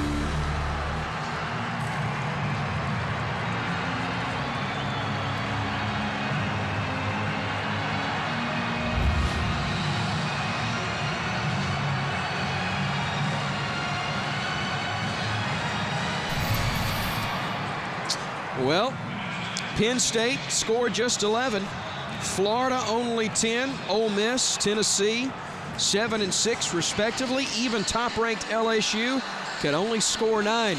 But Tyler Watts Georgia Southern doing what only Arkansas was able to do. 14 points on the board against the Crimson Tide of Alabama, and they may not be through. Well, the game's not over, though, Chris. You say they may not be through. I say they may not score another point the rest of the game. It exactly. Quit being a pessimist, right? I mean, absolutely. Mark Barron fell down that play. He probably could have gotten back into position to make the tackle and force Georgia Southern to kick a field goal or be able to earn a touchdown on another opportunity. But you're seeing it right now. They lull you to sleep with that option attack, and they're so effective because they have the dive, and it continues to work. They're able to pick up 3-4 yards. Alabama's got to do a better job, figure out another way of taking away that fullback dive or that B-back dive, so that it puts all the pressure on the pitchman and the quarterback. You want the quarterback to be able to run the football when you're facing this type of offense, and that can be a challenge because they're not just blocking it one way. They block these option attacks several different ways, so you can't just line up one way and find a way to stop it and then continue to do it. I know you're talking about the pessimism in jest, but it is notable to point out that with this unique attack that they run so well, able to attack this Alabama defense in a way that nobody else has. And again, Bama's made great adjustments all year long as you look at the scoring drive, the numbers 9 plays, 80 yards, 5:20 off the clock. And that I think just speaks volumes to what Georgia Southern does so uniquely and so effectively, and able to put points on the board, get themselves back in this game against Alabama. You know, I think a big part of the effective part is the fact that you just don't see it. I was talking to somebody earlier. They said this is the first time since 1985 that the triple option, the true triple option, has been run in this stadium. So you just don't see it much anymore. Therefore, you're not used to it. You can't prepare for it on a week-in and week-out basis. Look at the spread. A couple years ago, it was brand new. We adjusted. So many teams started running it. You saw it more. You learned how to stop it. This is, everything in football kind of comes full circle. No need to panic if you're a Bama fan, but it does point out there's a lot of football left to be played in this game. A lot of teaching going on. Not a ton of yelling and screaming going on. It's just making sure these guys have an understanding of what needs to be done. As the short kick will be fielded by Williams at the 29. Big Mike gets across the 40 and near the 45. In fact, they'll spot him across there. So now Bama, with 48 seconds to go in the half, has good field position to try to get some points on the board before the break. Another great opportunity to run your 2-minute offense. You're only about 20-25 yards from being in field goal range. A great scoring opportunity here for the offense and a good way to end this half for the Alabama offense. You see the Bama coach's box there. In fact, our boss in the far left in the CTSN booth, Jim Carabin, the general manager of the Crimson Tide Sports Network, he's offering suggestions as well. What? Just stop them. That's what Jim's telling them. So 1st and 10 for the Crimson Tide. Richardson getting the carry, and he will be brought down as he gets across midfield. And that'll be a gain of about 5 yards there. The Crimson Tide has all of its timeouts remaining, so they can burn one right here as well with 42 seconds left on the clock. Last week against Ole Miss, Alabama, deep in their own territory, tried to run 2-minute, threw an interception, and Nick Saban said afterwards that's not as much A.J. McCarron's fault as perhaps it was a strategy mistake in not just getting to the locker room with the lead at that point, and a mistake was made. Bama gives up, or almost gave up points, but the defense held. Field goal was missed. In that one, I said Ole Miss, actually Mississippi State in Starkville last week. But the Tide now in a different spot offensively. And as we talk about, they're trying to get better. Still time, still a need to improve as you move into this game and then the regular season finale at Auburn. As you said, a great opportunity to learn and get better here. I think so, and to kind of challenge yourself also. He's always talking about playing to that standard. Well, here's another opportunity and a chance to do that. Are you concerned about the opponent or the situation and trying to do the best that you can in that situation? That's exactly what's been presented here. By the way, we're talking about learning and improving and getting better. Oh, by the way, this game ain't over with. 10-point game, 24-14 with 42 seconds left to play in this contest, or in the opening half of play.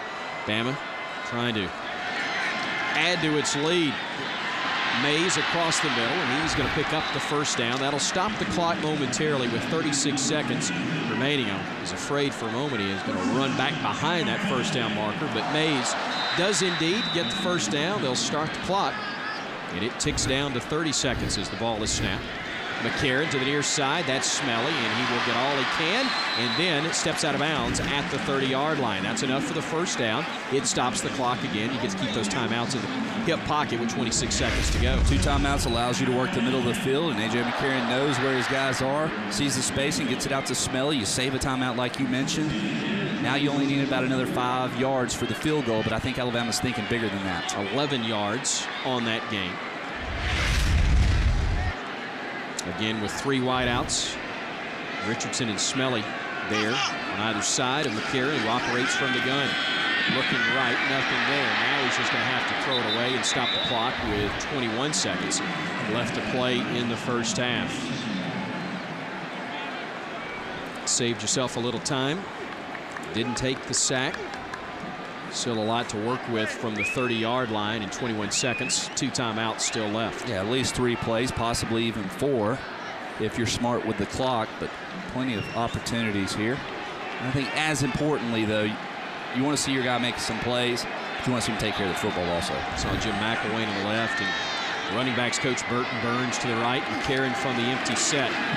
Plenty of time to throw. Unloads it, but that one's thrown out of bounds. Boy, Ron Scott had a beat on that one and probably thrown to the boundary out of the reach of Smelly intentionally, because if that throw is on the money, it's probably picked and going the other way. And we saw the same thing a couple of weeks ago versus LSU when Reed was able to come from the safety position and take it all the way inside the 5-yard line, the 10-yard line rather. So good to see the same mistake not made twice. Bama 3 for 4 on 3rd downs. Now you're down to 16 seconds to go in the half, and you want to make sure you don't have a negative play right here. And Jeff Monken also hoping that his Georgia Southern squad won't give up the big play, and he'll burn a timeout right here to make sure their guys are on the same page defensively. Just as Bama had a busted play late in the half to allow Georgia Southern to get the touchdown, they're trying to make sure they don't make the same mistake right here. Alabama obviously a little bit more proficient throwing the football, and so trying to make sure that they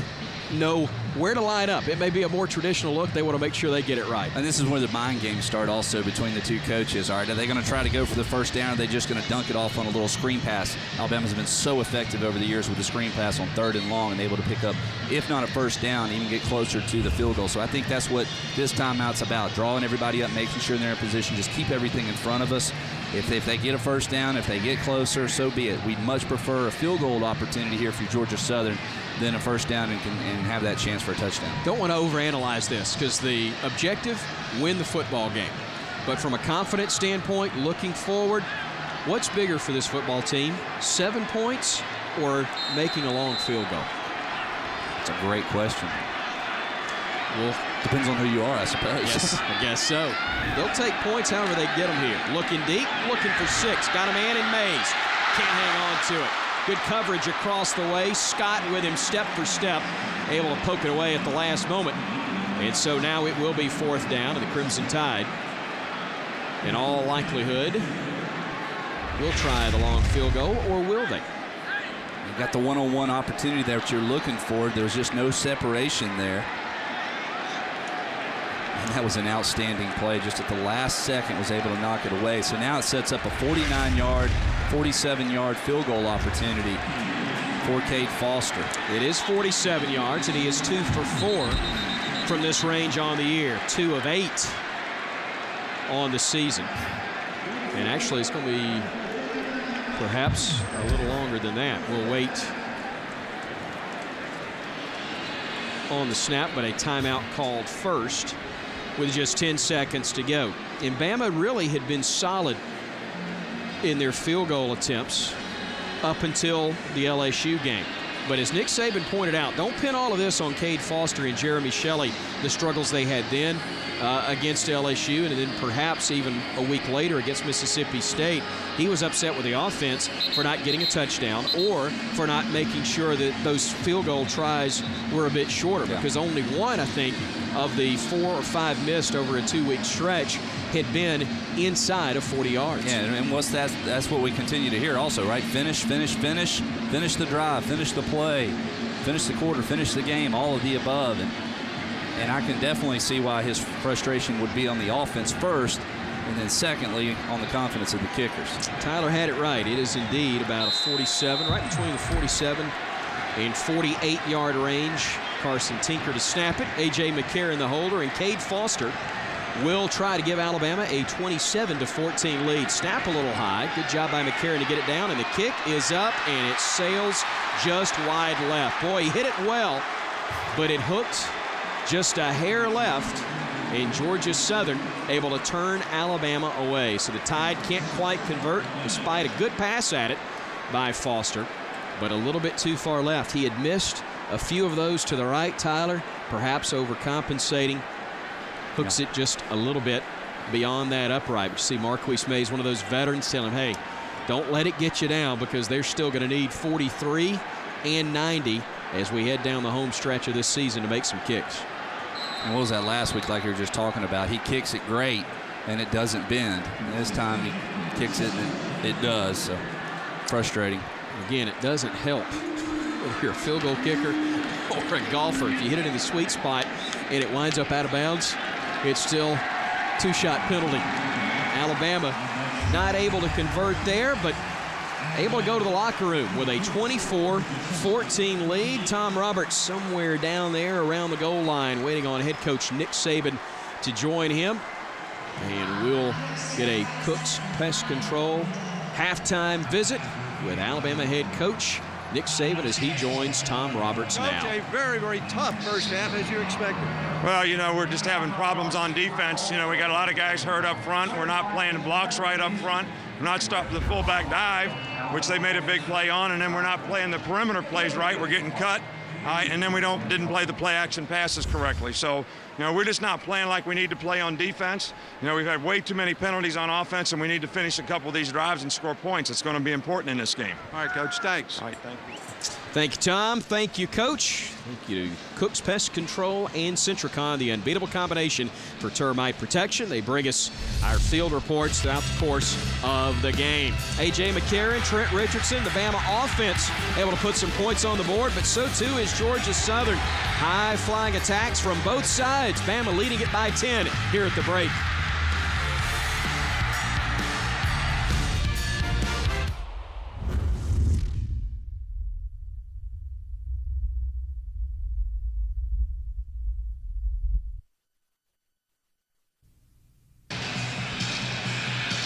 Ten-point Bama lead here at intermission. Glad to have you with us here on Crimson Tide Pay-Per-View as Alabama looks to pick up another win at home, the final regular season game of the year.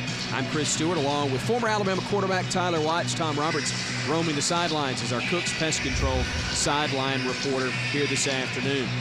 Alabama now in a spot where, thanks to Oklahoma State's upset loss to Iowa State, they could very well be back in the national championship picture once again, but cannot afford to have this be a 1 or 2 possession game, perhaps even, or they may lose some votes. You never know what the voters are going to do. They'll get no major credit, unfortunately, although this is a good team they're playing in Georgia Southern because they're in the football championship subdivision, a lower level. Bama won't get much credit for this win. They've really got to be impressive in the second half. I think that's what a lot of the experts will look at. What were the expectations coming into this game spread-wise, and did Alabama do what everyone thinks they should have done? That's what's so important, and that's why it's important for the defense here in the second half to really make some adjustments and some improvements in facing this option attack and offensively get the ball in the end zone. So the Crimson Tide will have Cade Foster kick it off, and once again, LaRon Scott is the man that'll field it about the 11-yard line. Gets to the 20. He gets tripped initially and then stood up and finally stopped at the 24-yard line. As we take a look at our scoreboard from around the Southeastern Conference thus far on the day. Not many marquee matchups, but in the conference, South Carolina struggled early with the Citadel, eventually pulled away to win by 3 touchdowns. Georgia struggled with Kentucky, but they clinched the SEC Eastern Division title. Auburn in a battle with former Heisman Trophy winner Pat Sullivan and his Samford Bulldogs. And a battle going on in the swamp. Furman out of the Southern Conference, giving the Gators all they want in that one. So the Southern Conference and the SEC meeting up actually about 3 times. Samford, a member of the Southern Conference as well. All of them making a great showing here today around the Southeast. Alabama seeing the Golden Eagles go to Dominique Swope. He had the 82-yard touchdown run in that first half, and he'll pick up about 4 or 5 yards on the give straight up the gut again. And Swope has really been an issue and a problem for Alabama all afternoon. Just 5, 6, 7 yards per carry. And that's about what that B-back position for Georgia Southern has averaged all year long. 6.5, 6.7 yards per carry. On 2nd down and 5, Jabo Shaw, the quarterback. Operating that double wing set and trying to make sure they get everybody in the right spot on 2nd and 5. They'll go right up the middle on the give and just nowhere to go. Courtney Upshaw making the stop, and he has not had his name called anywhere near as often as you might see against a team that is a traditional drop-back passing type of squad.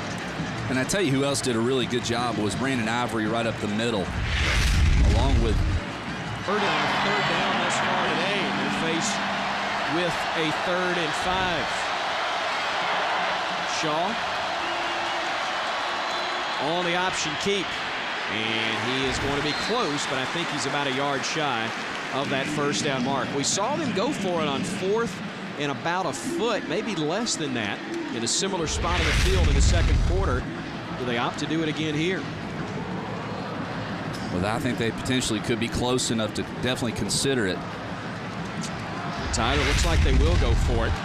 4th and about a foot, and again, it's the luxury they have. They're already in the FCS playoffs. They've already wrapped up their conference championship. Nothing at all to lose, so why not go all out in a game like this? A little unconventional, trying to go for it. Quarterback keep, and it'll depend on the spot, but it looked as though he got enough of a push in order to move the chains and keep the drive alive. As always, it depends on the spot, and Matt Moore will call on the chain gang to come across and measure this one. But, you know, 4th and a foot, anybody else and everybody's bunched up thinking it's a given that it's a quarterback keep. But you can't sell out to that if you're a defense against the option look like this. No, you cannot. You start hugging too many defenders inside the tackle box. Next thing you know, they'll run down the line, and you have no containment. It is enough. Not a lot, but I have a length of the football. Nick Saban, a concerned look. Now, what's been key on just about every drive that your possession that Georgia Southern has been 1st down productive. How productive they've been on 1st down. And they're able to pick up 4, 5, 6 yards, and that falls right into their hand. You get them in a 2nd and long, 3rd and long situation, you really got their backs up against the wall. The I formation this time, or an offset I behind Shaw. And he'll go on play action. Looking, that one is going to be deflected, and it is caught. It may have been Nico Johnson that got a hand on the pass, but there was still enough steam on it to get to Jonathan Bryant. So Shaw completes another big pass. That one covers 16 yards and this was for just the 1st down. Just a wheel route out of the backfield, and this one's going to be reviewed, I'm sure. Oh, yeah, that ball looked as though it hit the turf. It was Johnson who was so frustrated because it looked as though he had the ball go through both hands.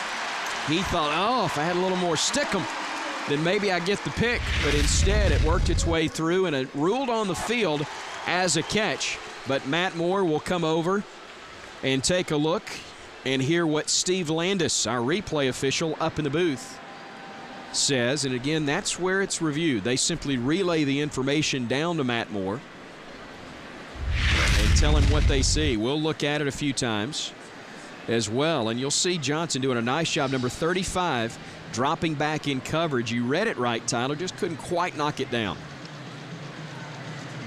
But does the ball hit the turf? And oh yeah, it sure looked like it. He got both hands on it, but the ball from that angle appeared to hit the ground. Now let's see if we're blocked by Bryant's body from this angle, or if you can see it to the right of Coach Saban. Well, that's a great look, and it sure does look like. Well, and again, I'll admit my contacts do have a bit of a crimson tint to them, but look like it hit the ground. But, you know, over the last couple of years, we've seen enough reviews and heard enough times of it explained if the ground assists you in the catch, And it's always been an incomplete pass. This may be our best look at it. It is a great angle, and tell you what, I'm not as certain as I was before. That's a heck of an effort regardless by Bryant. And with the play being ruled a catch on the field, they have to be able to determine that it did indeed touch the ground in order to overrule the initial call on the field. The first 2 or 3 looks, I thought it was rather clear that the ball did indeed hit the ground. I'm not 100% sure.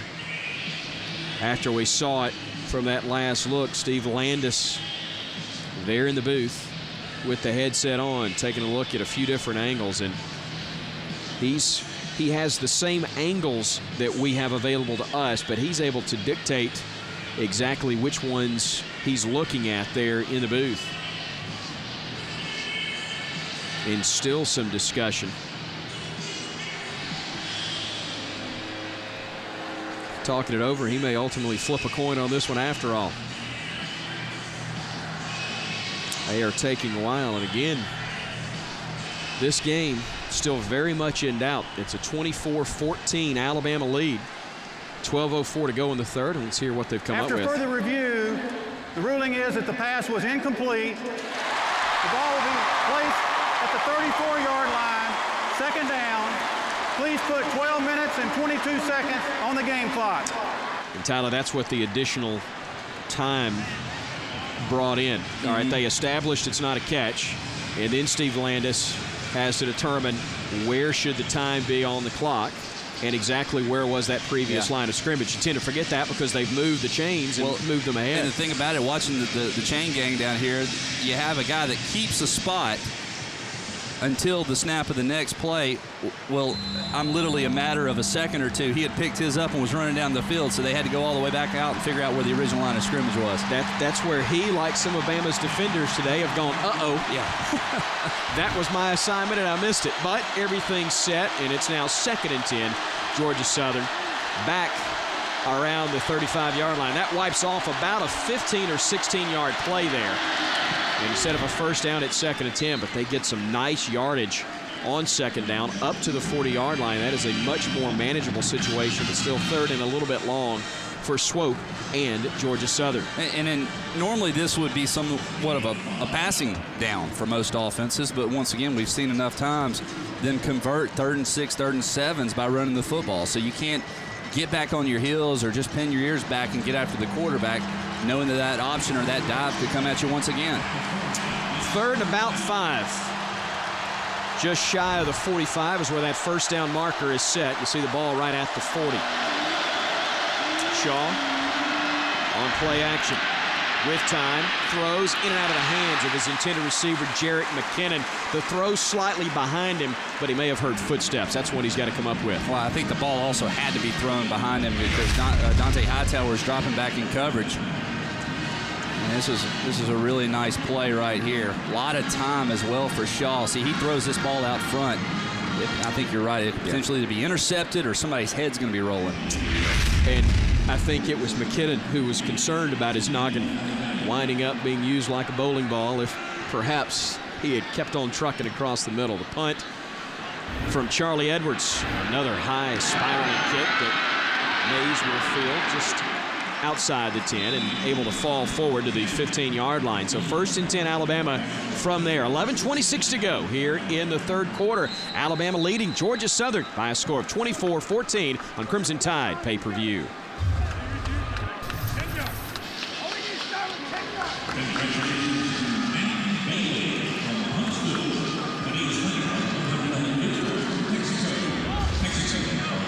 Head coach Nick Saban about to put his head in that offensive huddle where the Crimson Tide will have possession for the first time in this second half. Again, they had a nice half, put 17 points on the board. The Bama offense did, got a touchdown from special teams on a blocked field goal and a scoop and score off of that. But I think a very important drive kind of set the tone for this second half. It is, and dominate that line of scrimmage. Give your defense an opportunity to rest up over here on the sideline. I'd like to see Alabama open it up a little bit more, push the ball down the field if they get that opportunity. But if Georgia Southern is going to sit back with 2 deep and play a loose defense, you got to just run at them. Always good to be the head of the class. And when you're talking about defense, Alabama, the valedictorians this year when it comes to the play on the defensive side of the ball. Number 1 in the country, total defense, rush and pass defense, scoring defense, third down conversion D, and first down defense as well. And that's a big way to help your third down conversion rate, Tyler, if you can make sure that it's a negative play or a short gain on first down. I agree completely. You're absolutely right. Get them in a predictable situation, and you can really dictate the terms.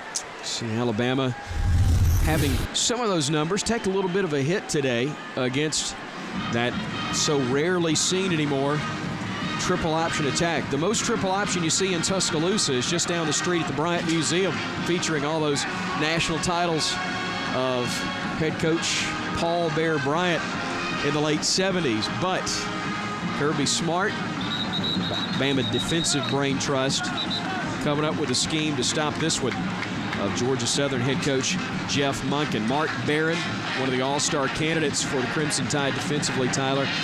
Again, maybe a little more comfortable, you see, in that third quarter than what they were in the first 2. Much more so. I think they've seen a lot of what Georgia Southern has to offer. They've seen how the line play is, how they'll kind of determine where the ball is going. They've seen the motions. They've seen, just all the trickery that Georgia Southern has to offer. Now you know how to play it. You just have to react to this point. When you try to put it in scout team now, there aren't a ton of these guys that have been running option at quarterback either, as the straight handoff goes to Trent Richardson. In fact, Coach Saban said Deron Carter was the guy called on to the scout team to run a lot of the snap. Able to knock up 16 more. Alabama in their no huddle offense right now. And a great job by Brandon Gibson getting out there with the stop block, but no huddle by Alabama trying to speed up the tempo. Able to work the edges in the first quarter, more so between the tackles after that, and you see tough going up the middle for Richardson. Is once more Brent Russell there to kind of turn things back, and also that middle linebacker row able to slow him down as well. A gain of only about a yard for the Crimson Tide there. And that's not the strength of the Alabama running game, is the lateral movement. That really aids a slower, smaller defensive front. 17 carries, 95 yards. A couple of touchdowns. One by ground attack, the other in the passing game, but negative yardage there on 2nd and 9. Bama loses 3 and puts themselves in a passing situation. LaRon Scott came knifing in from his cornerback position, able to make the stop there, and he got a little help. Yeah, they pretty much brought a corner fire, or I don't know if it was a corner blitz or he just read run and came in, but too much pressure from the perimeters. Hudson Presume, the other corner, came in as well. So Bama with 3rd down and a dozen upcoming. That's Norwood in motion at the top of your picture. McCarron working against the blitz. Throws, catch made, Mays. Reverses field at the midfield stripe. Gets brought down from behind at the Georgia Southern 46-yard line. Another Bama first down. Another big play in the passing game. This one covering 23 yards. And very impressive after the catch of what Mays was able to do. Great patience by McCarron hanging in there a little square in route. But watch here at the end of the play. Deion Stanley tries to hack it away, and the ball almost comes loose.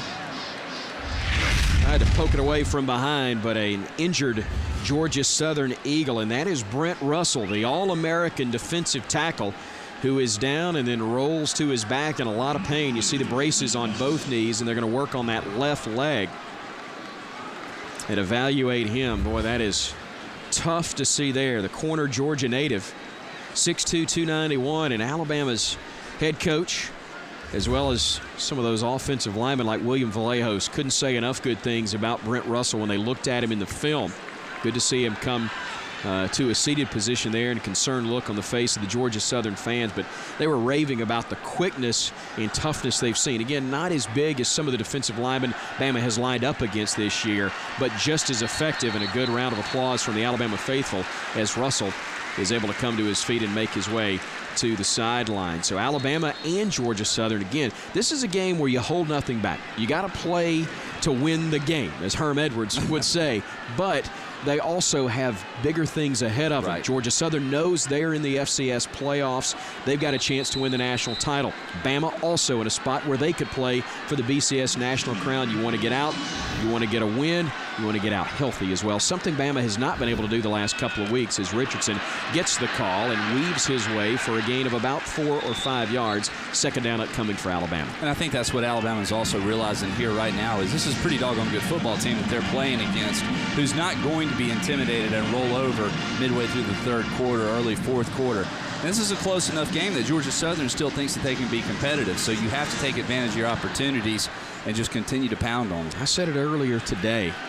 If we could go back about 48 hours and you had asked me to pick a winner between Georgia Southern and Iowa State on a neutral field, I would have taken the Eagles.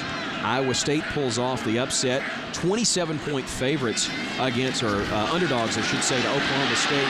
The Cyclones got the win last night. Georgia Southern trying to pull off the shocker here in Tuscaloosa. And Trent Richardson and company trying to make sure that order is restored to the universe and pick up a win here at home on Senior Day as we take a look at those BCS standings. And again, one would think that with Alabama's lone loss coming to LSU, the Tide will have a chance to move up when those next BCS standings come out on Sunday night. But you've got to take care of business in this game in order for that to occur. Oh, absolutely. Otherwise, you drop right out of there along with some of these other teams. Eddie Lacy in the ball game. He gets the nod, and he will try to stretch for about a yard or two, but he's going to be brought down at the 35 as once more Georgia Southern will have Deion Stanley, the strong safety, come up in run support and make the hit. No gain on the play for the Tide.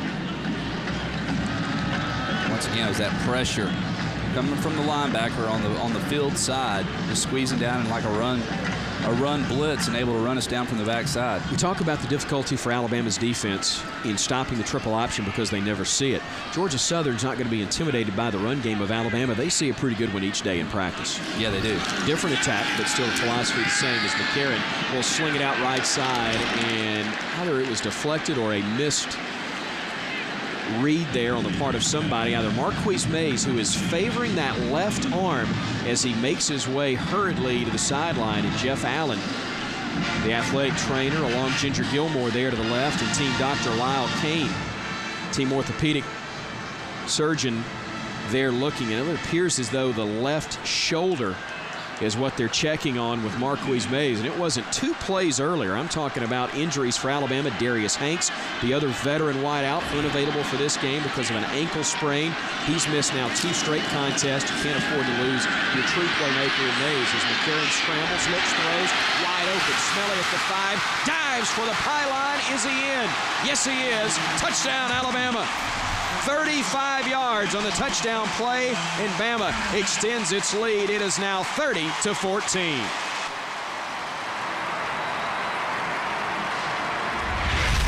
This is one of those sparks that Alabama desperately needed as things were kind of getting bleak here. Smelly kind of all by himself down the field, pretty much the only receiver down there. I don't know if it was busted coverage or what, but fortunately, A.J. was able to find him for the touchdown. Only needed to beat one man, and that was A.J. McCray, and Smelly able to win that battle at the goal line to get the touchdown. Shelley on to try the extra point. That one is true, and Bama leads it 31-14. So Bama takes its opening possession of the second half, drives it down the field, adds to its lead, and with 7:17 to go, A.J. McCarron, his second touchdown pass of the day, and the Tide rolling over Georgia Southern.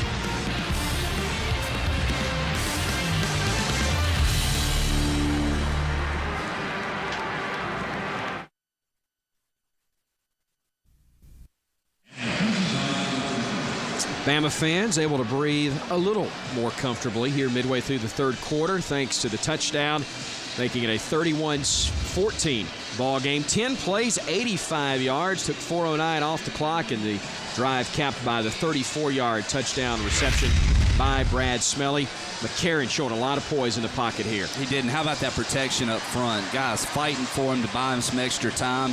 He's able to work that pocket and keep his eyes down the field. Great to see Brent Russell back in the game for Georgia Southern. Even better from the Alabama perspective to see DJ Fluker cut him down at the last moment, allowing McCarron to step up in the pocket and find the receiver. Yeah, that was crucial there. A lot of shifting and moving and twisting there along the defensive front, but the Alabama front five doing a good job picking everything up. Alabama in a comfortable spot, but then again, it was about this point in the first half they thought they were comfortable as well. 17-0 was the score. Next thing you know, it's 17-7, and Bama was in a battle. Nick Saban and company hoping that the Tide can just continue to keep this offense in check. And that's kind of been the thing is there in the first half, it seemed like we were just, you score a touchdown, I'll score a touchdown. Let's just keep the lead where it is. I'm sure it would be great to get another stop right here and get another touchdown. Cade Foster with the kick that'll be fielded again by Scott at the 5 this time. He gets to the 20, to the 25, and he's got a lot of running room. And I don't believe anybody's going to catch him. John Fulton, the last man to have a chance. No laundry on the turf, and just like that, a 95-yard kickoff return, and Georgia Southern refuses to go away.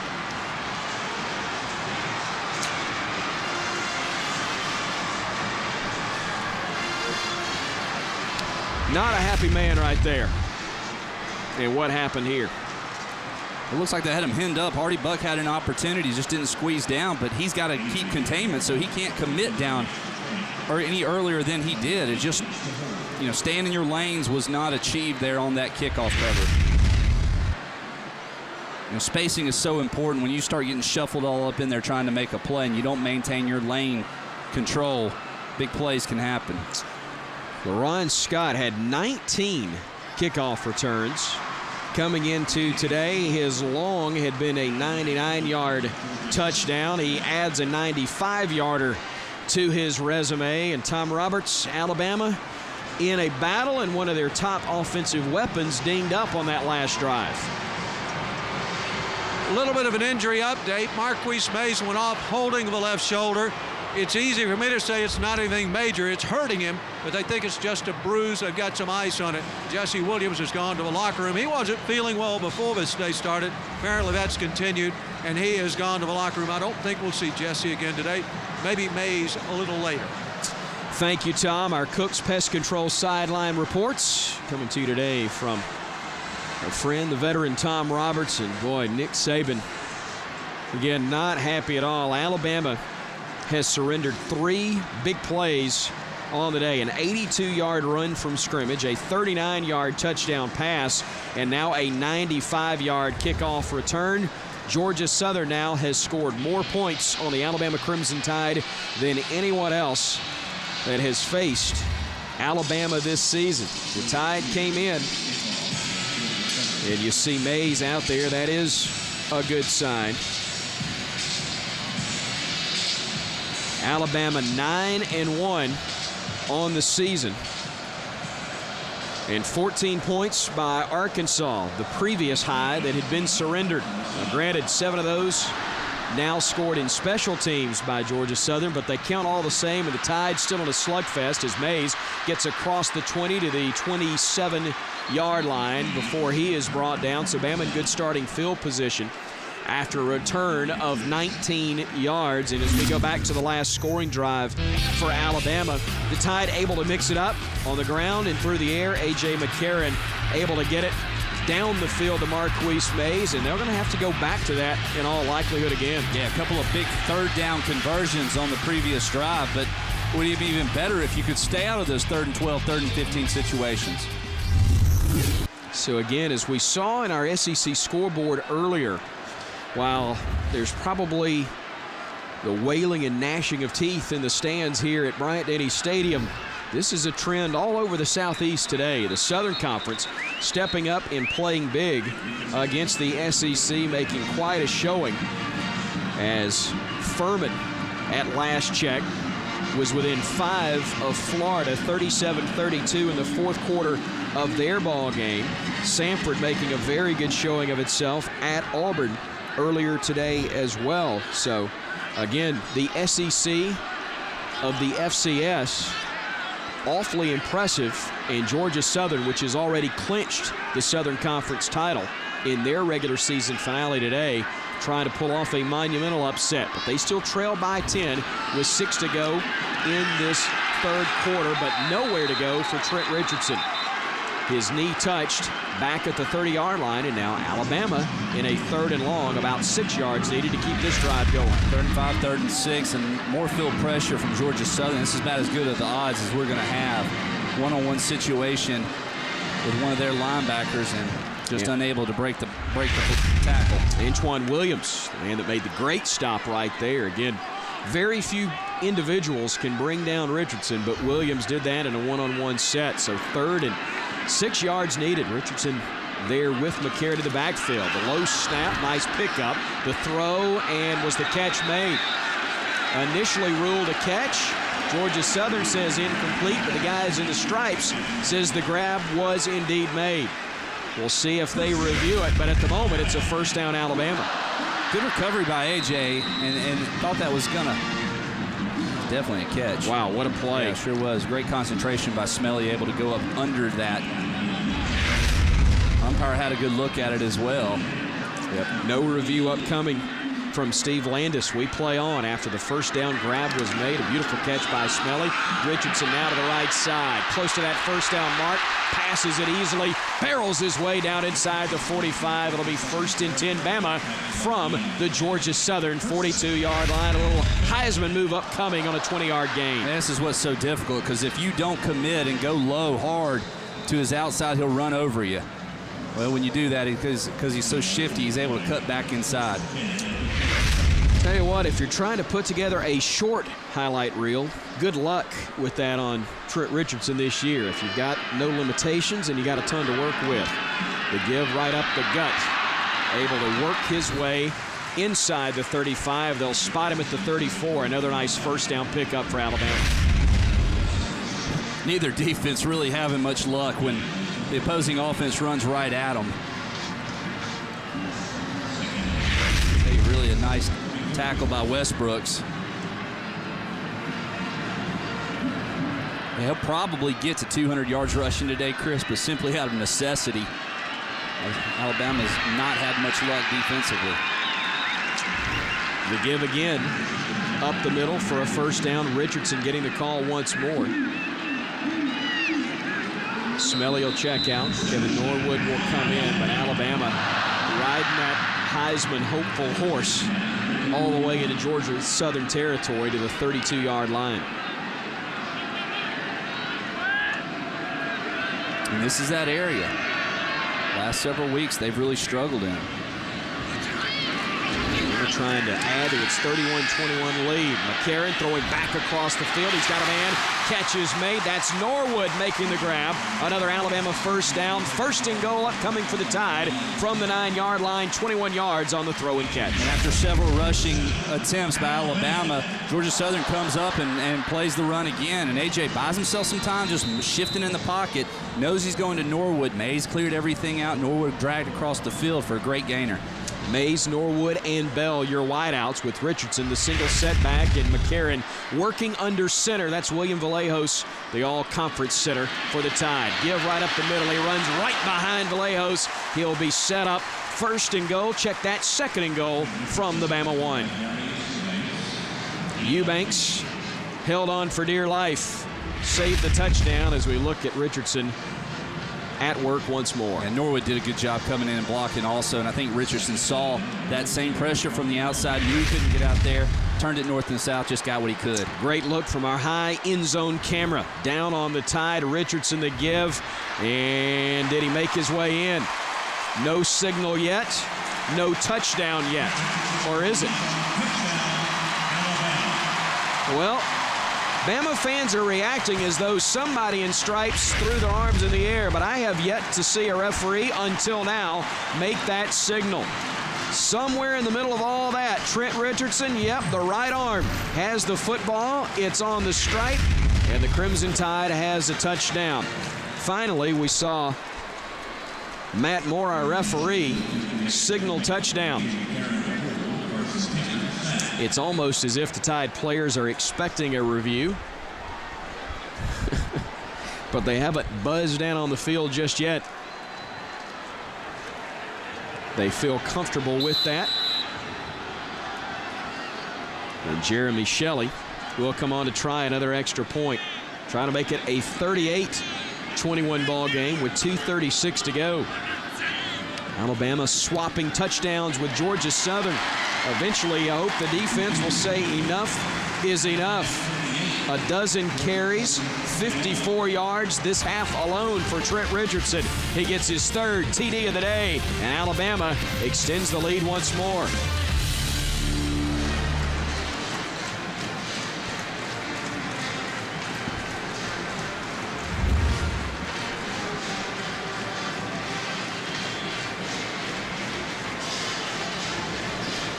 Here on Crimson Tide pay-per-view, Alabama enjoying a 38-21 lead at the moment over the Georgia Southern Eagles. Trent Richardson, his third score of the afternoon, and we go down to the sidelines for a Cook's Pest Control sideline report momentarily with our Tom Roberts. 20 rushing touchdowns this season, a school record set by the junior for the Alabama Crimson Tide. Another big day, another big carry, another record set by number 3, and I got a feeling that he is not done just yet.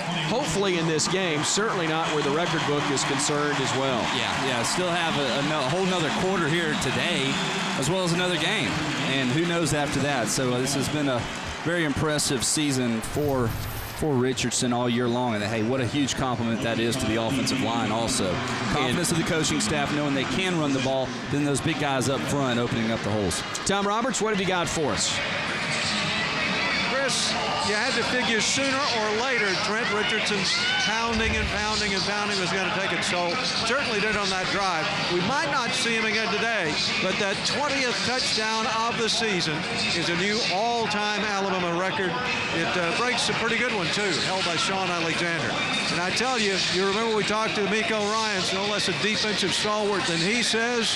He wouldn't want to play against him, try and tackle him. Well, I got a feeling at some point here in the next year or two, he's going to have to play against him somewhere, unless he winds up on the same roster, but they can't have him just yet. Alabama still needs him. Now, again, this looks great. You got 38 points on the board.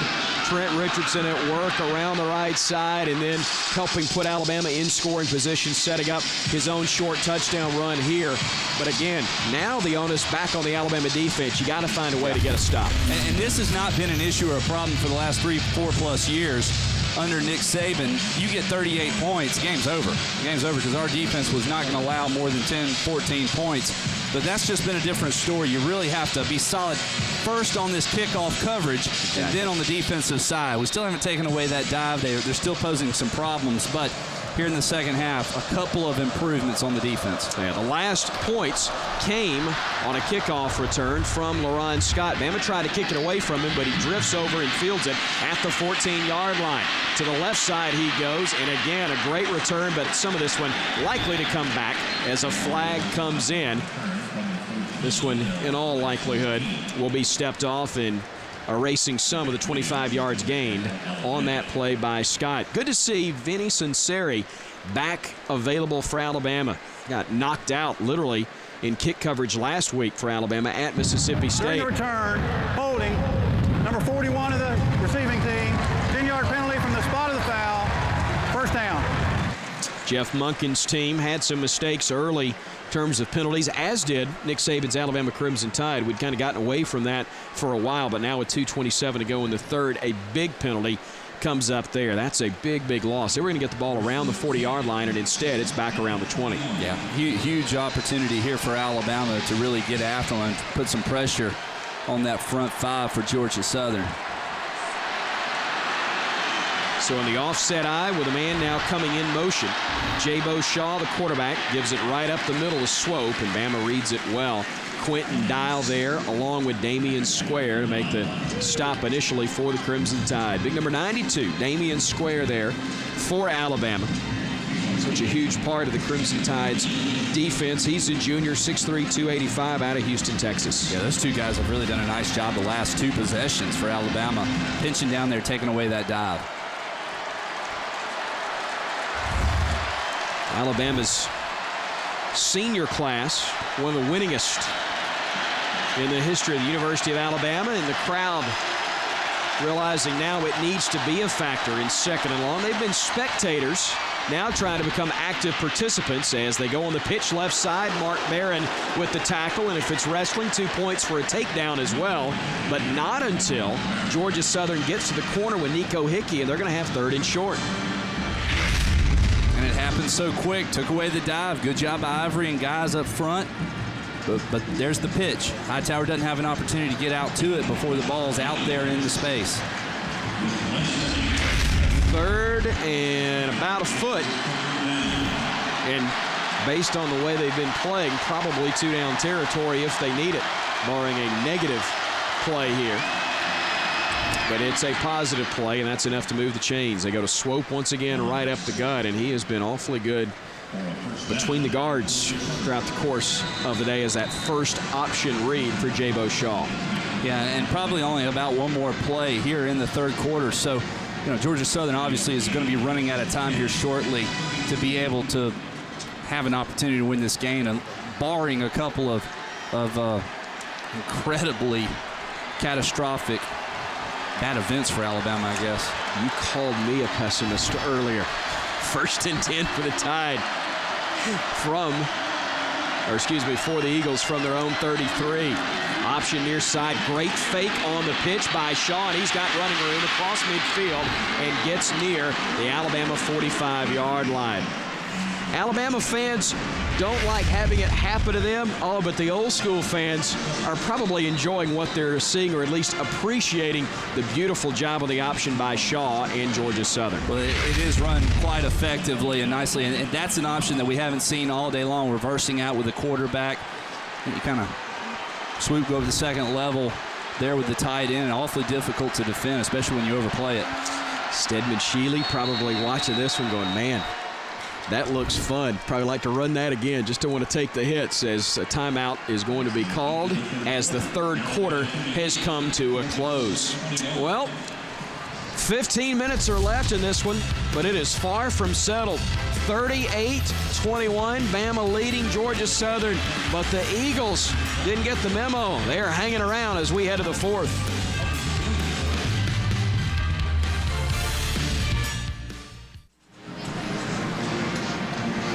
38-21 our score here in Tuscaloosa, as the Crimson Tide has the lead over Georgia Southern, but can't breathe easy just yet. Here on Crimson Tide pay-per-view, another great crowd, over 101,000 at this beautiful Bryant-Denny Stadium here in Tuscaloosa. So we take a look at the division standings. The Eastern Division race of the SEC has now been settled. Georgia's win over Kentucky assures themselves a spot in Atlanta for the SEC championship game in 2 weeks. They win the division over South Carolina by a game. You see that beautiful panoramic shot of Bryant-Denny Stadium. Always puts a smile on the face of the gentleman who joins us now in the booth, Crimson Tide Athletic Director Mal Moore. Maybe not officially the architect of this stadium, but certainly a guy who had the vision for the expansion of this beautiful ballpark. And Coach, congratulations again. I know it's not as new perhaps, but still gorgeous to see here in Tuscaloosa. Absolutely. What a beautiful setting and what a day for a game. Very proud of our team. Got a tough one going here. I was going to say, I know you would be more comfortable if this was 38-0, but as a guy who was the offensive coordinator out of the old wishbone with Coach Bryant, I'm sure you got a great appreciation for what they're running here offensively. Absolutely, and it's very, very difficult for our defense to play against because it's so different than what they face every week, and it's a heck of an advantage for Georgia Southern. We talked with Tyler about the perspective of a quarterback running the option. He knows that well, but as a coordinator, talk about some of the advantages that you're able to have, especially for Georgia Southern in a game like this where they're somewhat outsized against Alabama's defense. Well, that's always the advantage for a wishbone team. You can play, an example is the Air Force for so long, where they were not matched man for man, but because of this offense, you run right at two people and don't block either. And it gives you a lot of angles on your blocks, so where you have an advantage or helps a smaller offensive lineman versus a bigger line. All right, we're going to get you to. Well, is that what you see here, Key? Because a lot of people are going to look at this and go, why can't we stop the dive? Is it the angles that they're getting on us up front, or how quickly they're hitting it? Why is it we're having so much difficulty? It is. It's a quick hitting play, and the people assigned to the fullback have to be right on it every time. And a couple of times you make a mistake, it's a big gainer. And it's hard to slow it down if you haven't played against it a lot. And we're doing good. We've had a couple of big plays that's hurt us, but offensively we're moving the ball well, so hopefully we can hang in there. Big 3rd and 5 here, first down and more for Georgia Southern, as on the pitch Hickey is able to get to the corner and work his way inside the 30. Coach, we'll let you take a look at this instant replay, and again able to find some room left side. The quarterback does a good job on the pitch, eliminates the guy, and it's a hard block for that cornerback to defend outside to get the fourth on the pitch. And they got the little alley they hit, and it was a nice play for them. So Hickey's had a couple of nice carries here in the second half, and Jabo Shaw, again, a tremendous job of engineering this attack as they've got a fresh set of downs. They're in an unbalanced line right now. And they'll go to Swope, who had the big run of 82 yards to start the scoring for Georgia Southern, but he's done the majority of the damage right up the gut there against Crimson Tide, and that's something Tyler alluded to moments ago with a dive up the middle. Yeah, and there they faked the dive and then gave to the back coming off that, which was the old kind of power belly play for us out of the wishbone. Has the option attack, the true wishbone, changed much in the 20, 30, 40 years since you used to see it on a weekly basis? The biggest changes are the multiple formations they use and do the same scheme of offense, but it makes it more difficult to get support from the secondary.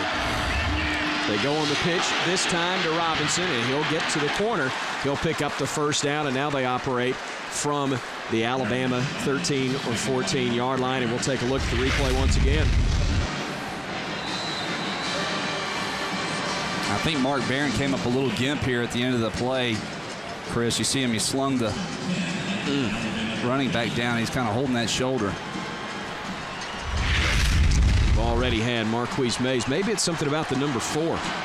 Number 4 on offense injured that shoulder, and Barron looks to be less than 100% right now as Georgia Southern has 1st and 10 from the Alabama 14-yard line, trying to cut into the 38-21 advantage. They give it right up the gut, and not much running room at all for Robert Brown. That may be his first carry of the day, and coming into the contest, he had been their leading rusher. He had gone with 129 carries for 834 yards, but we have not seen him very much at all today. In fact, that may be his first carry of the afternoon, but again, something that we saw when you were the coordinator running the wishbone. Now here in the triple option, you better have a lot of guys who can run the football in this attack. That's true, and quarterback also. They're all involved. And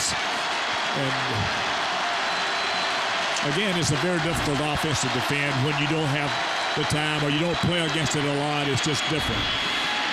Here again is Hickey trying to get to the outside, but Robert Lester able to ride him down right at the 10-yard line. This is something, though, Coach, they're trying to stay away from, 3rd and long. Does your philosophy change? We say 3rd and long, but now here you are inside that 15-yard line. Yeah, and it's a 4-down offense, so it's a big advantage in that situation. So Hickey, big play right here for Alabama. Awfully big for the Tide.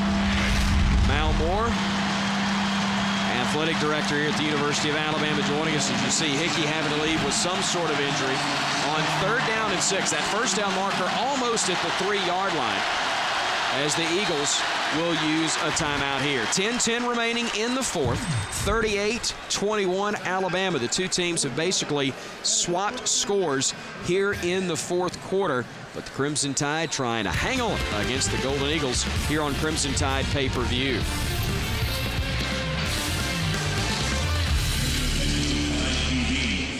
And Sport Clips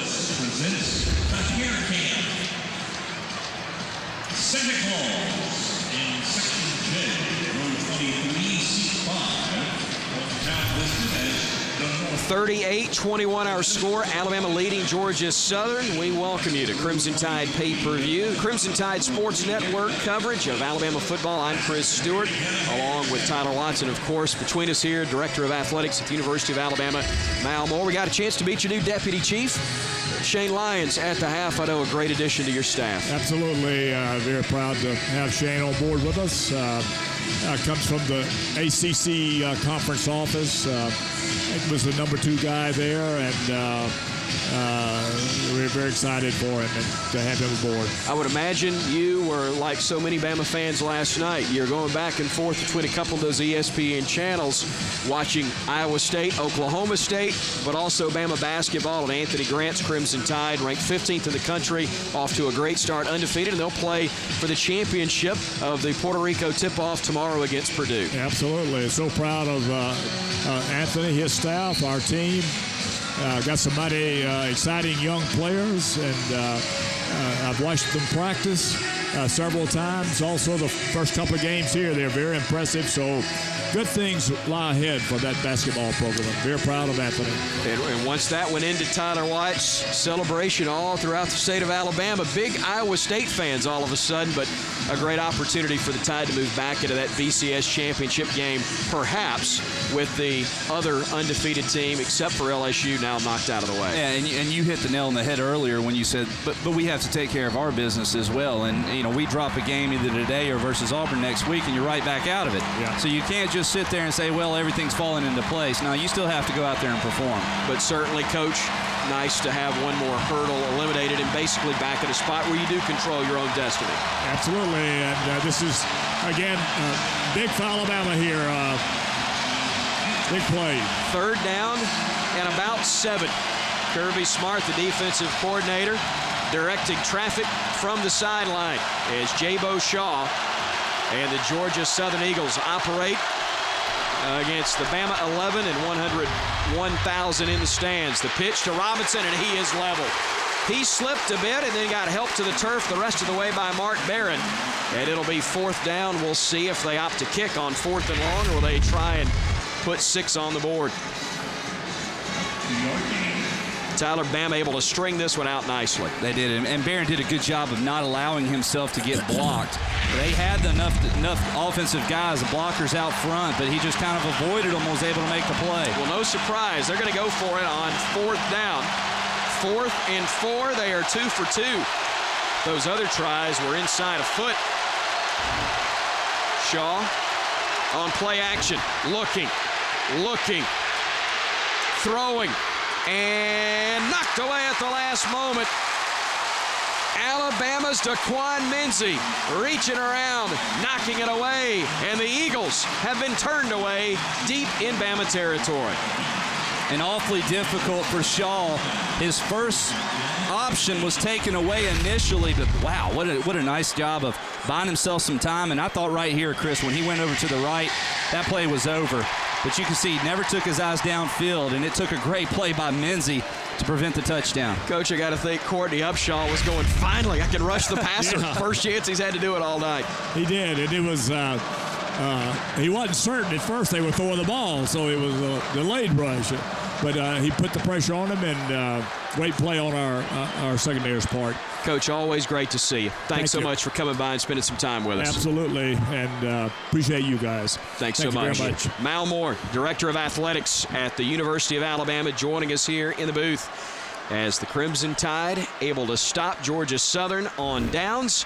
And now Trent Richardson and company trying to take over. Y'all put him down easy. Be careful with him. Alabama's Trent Richardson riding the wave, able to pick up good yardage near the 1st down mark. But the big ones that time, Tyler, trying to help give number 3 a bit of a ride toward the 1st down mark. And interesting that Trent is even in the game right now, but I guess backed up, they want him in there. But you can see right there, the defenders are starting to pick up on him. He does a smart thing, picks those knees up, doesn't allow him to get all twisted up and everything. You see all the help he's getting. He Put it went down easy. Now we talked about his hang time earlier on the goal line.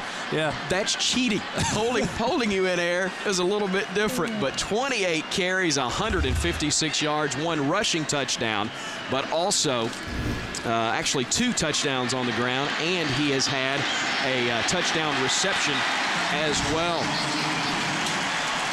So Alabama able to get the ball away, Tyler, from the shadow of their own end zone. That is awfully big. Get a little breathing room and now chew up some clock, push this thing the other direction, and try to get the heck out of here with a win. And this is where you want one of those 6.5, 7-minute drives and cap it off with a touchdown. Go ahead and put this thing out of reach. There will be, depending on the last 8 minutes of this game, plenty of things to pick apart, I know, but it probably needs to start with an appreciation for just how good, how sound, and how tough Georgia Southern is, and right there is a great example. Yeah, and they're not giving up either. You'll notice already we've kind of boxed everything in, and we brought all our wide receivers in the box to try to help out with blocking, and they've done the same thing. They're loading up the line of scrimmage now. They're not going to quit. They want an opportunity to get the ball back over to their offense. This is a team that's only lost 1 game all year long. And they have a lot of pride. And that was a loss at Appalachian State, a team that has also been highly successful at that level. And they owed Georgia Southern a little something. It was the Eagles who stopped their 26-game conference win streak 1 season ago, so you knew they had that one marked. Bama looking deep, looking for Gibson just beyond his reach near the 40-yard line of Georgia Southern.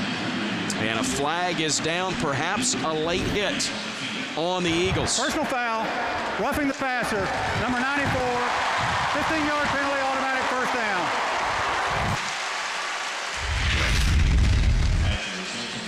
There you see Tinsley with a late shove, sent McCarron flying, and that's the first big mistake that we've seen Georgia Southern make in that regard today. And that was I think that could have gone either way as well. There was no contact to the helmet, but they're very protective of quarterbacks now.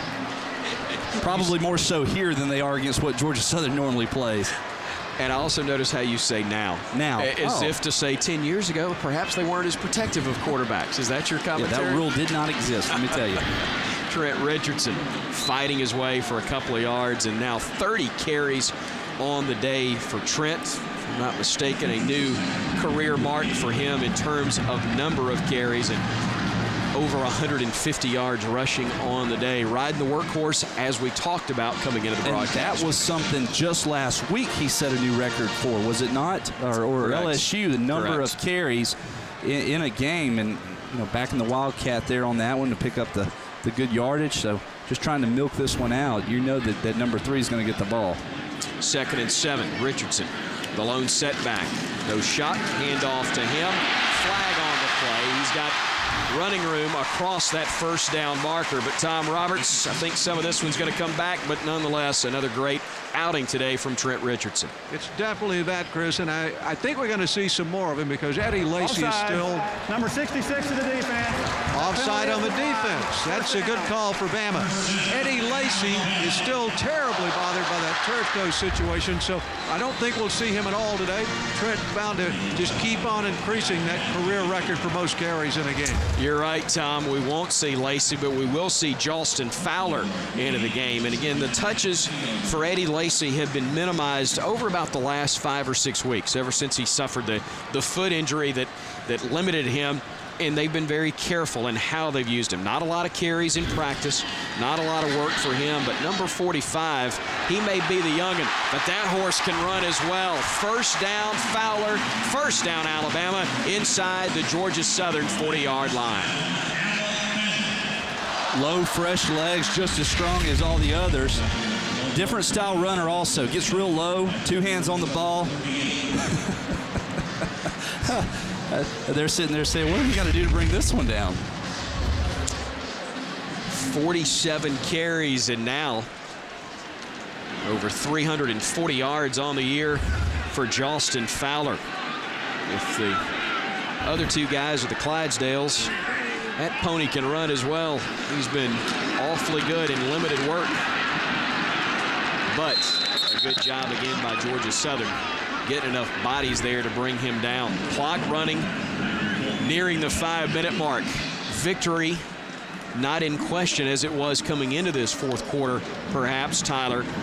But breaking that apart, looking at what Nick Saban evaluates each week.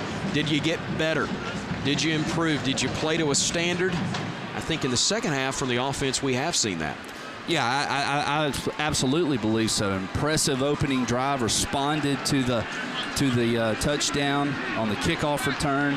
So the response of the offense has been pretty doggone good. And honestly, defensively, they haven't played bad. They haven't given up a touchdown here in the second half. It was on a special teams play. Fowler with a nice read, working his way inside the 35. It'll be third at about 5 or 6 yards from there. And again, you just don't get a lot of opportunities offensively against a team like Georgia Southern. They hang on to the football and chew up a lot of clock. That was one of the things Jeff Monken talked about earlier this week. He said, I look up and I see 14 possessions in a game for some teams. He said, that's an awful lot of possessions. We're not going to have that many. You got to make the most of them if you're Georgia Southern. But they put that type pressure on a squad, and you have to be patient. Yeah. You don't get the ball as many times. You're sitting over there watching sometimes 7-8 minutes before you get a chance to go back out there. But Alabama's offense, patient tonight, and on 3rd and 5, they're going to be stopped short. But again, that's not the worst thing in the world to have to either punt, try a long field goal, or maybe go for it on 4th and about 4 here. Yeah, depending on where it is, they very well could just go ahead and go for it. Try to pick up the first down and run this one out. So Alabama set to move to 10-1 on the year. Ho-hum, another 10-win season for Alabama. That is, cause for major celebration in many places around the country. Bama pleased with it because they needed this win here today against Georgia Southern, and setting up an opportunity perhaps next week against Auburn to place themselves in a BCS title game. McCarron going for it, diving and eluding major contact, perhaps most importantly right there, as A.J. finds the first down marker, and now with 3:01 to go, Bama in a spot where they can hopefully just run out the clock. Yeah, but he didn't force it. That's what's most important. He didn't float it to Smelly or push it back across, throw it back across the grain. Just pulled it down, got the first down. We're going to run this one out now. McCarron's numbers very solid today. 13 of 18, 186 yards, couple of touchdowns, no picks. Tyler, some great decisions at the line of scrimmage as well. Again, that the coaches notice a whole lot more than the fans do, and we as broadcasters may notice up here in the booth. Yeah, and then we say that, and now there's confusion. We have to burn a timeout. Timeout on the field with 2:33 to go. Bama leading at 38-21 here on Crimson Tide pay-per-view.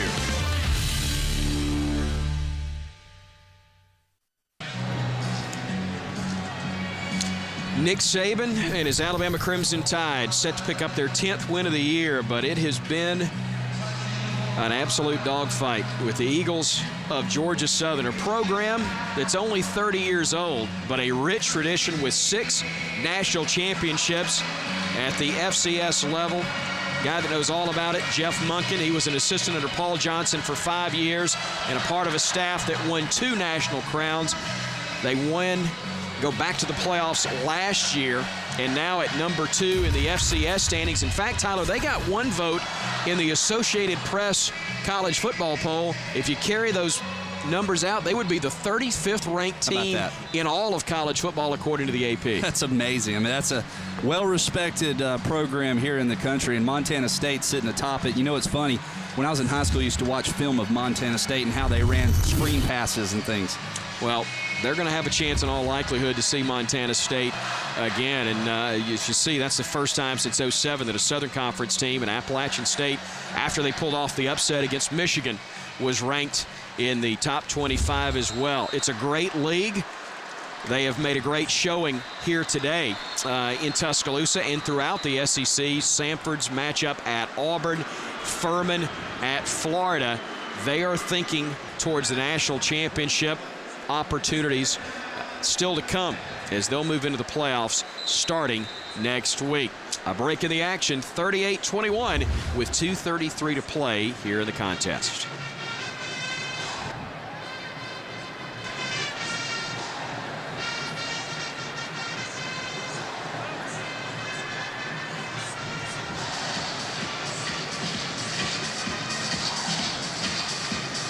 Along with Tyler Watson, Tom Roberts, Chris Stewart back with you at Bryant-Denny Stadium. Crimson Tide set to move to 10-1, getting a victory, barring a major meltdown in the last 2.5 minutes here on Senior Day. And I've got to think on the sidelines anyway, not among the coaches, but among the players, faults already turning to 1 week from now.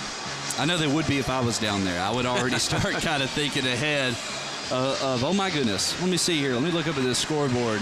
See, it was 24-14 in this game, and I'm automatically going back 24-0 here last year versus Auburn, and that one slipped away. And I think that's been on a lot of people's minds ever since that day, was how in the world did that happen, and how do we prevent that from happening again? In all likelihood, won't get a chance to play for the SEC title. It would take an Arkansas victory next Friday at LSU to even give Alabama a possibility, and then it comes down to BCS numbers that are way above my pay grade to try and figure out. But they can win the state title, and if they take care of business there, in all likelihood, Tyler will put themselves in position to play for a national championship as well. A lot of people are going to be trying to figure that one out, and that's about as good as a situation as we could hope for right now. LSU undefeated along with Houston as the only undefeated teams in the country, but Houston not really in the picture as far as the BCS standings, not close enough to really play their way into the picture. However, LSU, Alabama, and Arkansas all still feel like they've got a chance to play for the big prize. And that's what's so amazing is how strong the SEC West has been this year. A lot of people say, hey, the SEC is top-heavy with Alabama and LSU. They oftentimes forget about Arkansas sitting there with their only loss being here in Tuscaloosa to Alabama earlier in the season. And LSU, a team that still has a lot of work to do. Yeah, they got to beat Arkansas, and then they would have to beat Georgia if they pulled off the win against the Hogs for the SEC title just to earn a shot at the BCS crown. What a job that Mark Richt and Georgia has done after 2 losses to start the year to play their way into that SEC championship game, running the table and earning a spot in the title matchup in 2 weeks. Brent Russell making the stop of Jalston Fowler. Bama not worried about anything right now, but hanging on to the football and letting the final 2 minutes and 12 seconds tick off that clock. Has Bama accomplished what they needed to coming into this ball game today? Yes, they've got to win, and that's where it all starts. Yeah. They had some mistakes that were made that have nothing to do with the triple option. And I think that's the biggest problem that the coaches are going to have in watching this film are the mental errors that were made before the snap of the football with the procedures and the things of that nature, but also on the special teams, not running your lanes correctly, not being in position.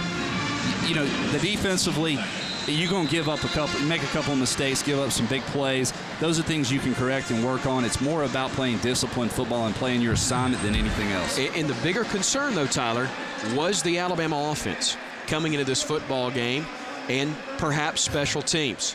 You make a field goal or two in this one, your offense able to chew up yardage, chew time off the clock, put points on the board. Special teams, you had some breakdowns, but you had a block kick that resulted in direct points as Dante Hightower helped give Bama its first touchdown, blocking the field goal try. Dre Kirkpatrick scoops, goes 55 yards for the score.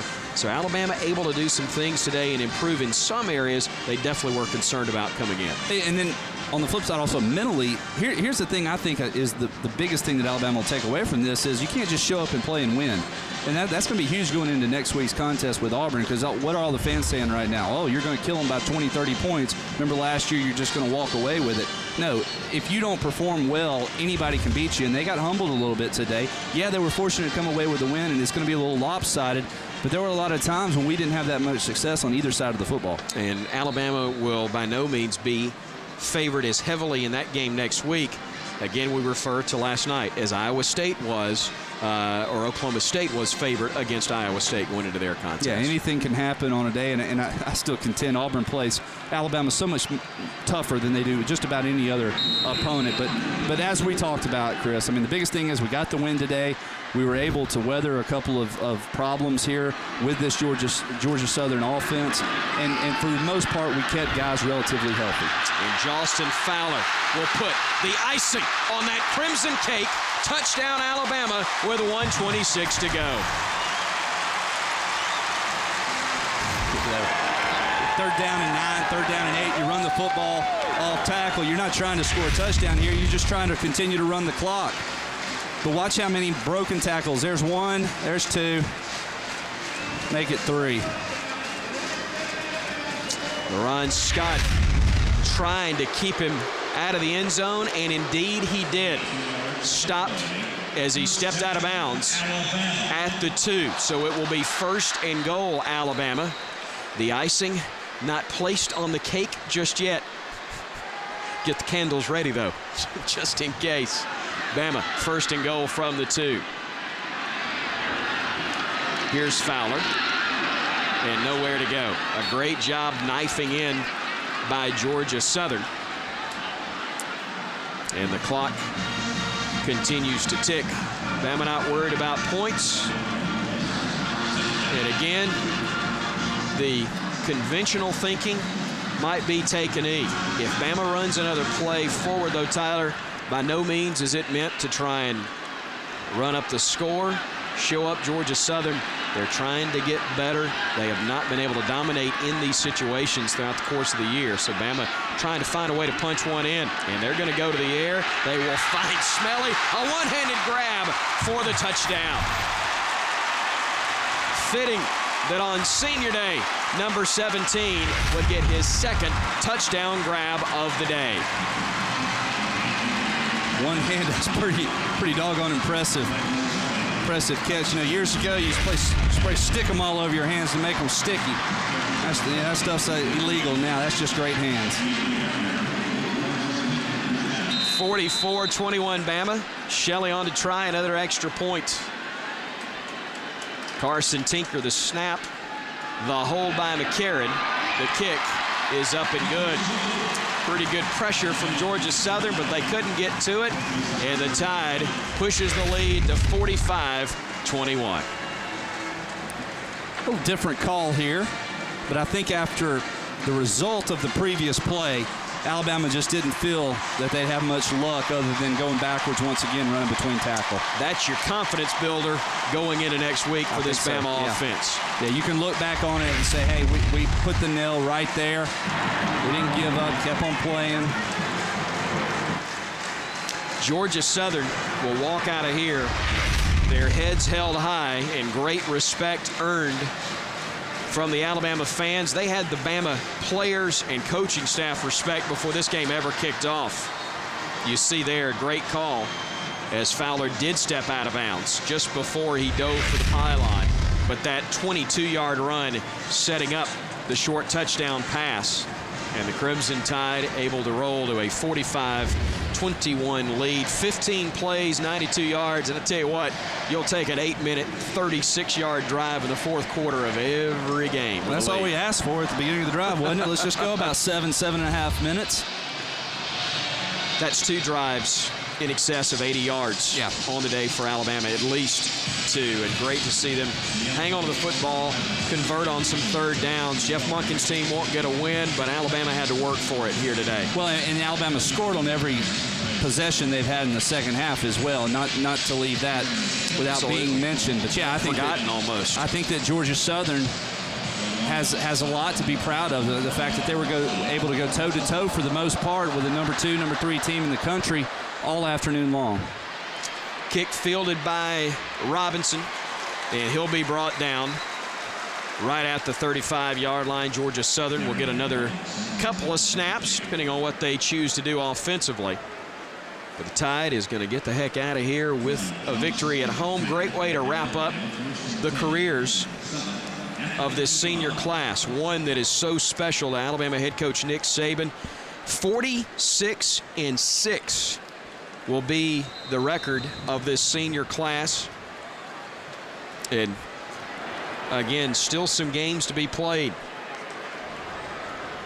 Bama's effort next week against Auburn and some other contests will determine exactly the number, but you know, at least 2 more games for Alabama. The quarterback of the contest for Georgia Southern, Izzy Ute.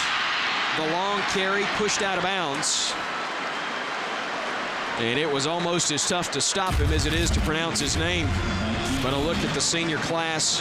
Again, some talented guys. And again, a lot of names that Bama fans perhaps are seeing for the first time on that list. But their teammates know each other, and guys that are primarily used in practice situations still mean so much and are such an important part of the team. And look how different that is from last year, the number of names we would have called out on last year's senior list. I think there were only 12 or 13 last year. See how that has increased as the numbers get back up, but a very winning class. The Utes on the option pitch, knocked away. Falling on it is Georgia Southern at the 30 as the clock ticks, and they will hurry to the line of scrimmage.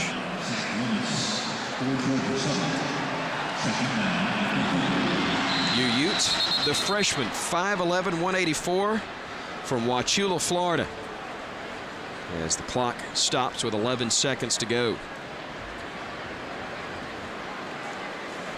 That'll get you a bunch of points in Scrabble on the back of the name there, or the back of the jersey, I should say, trying to put that name together.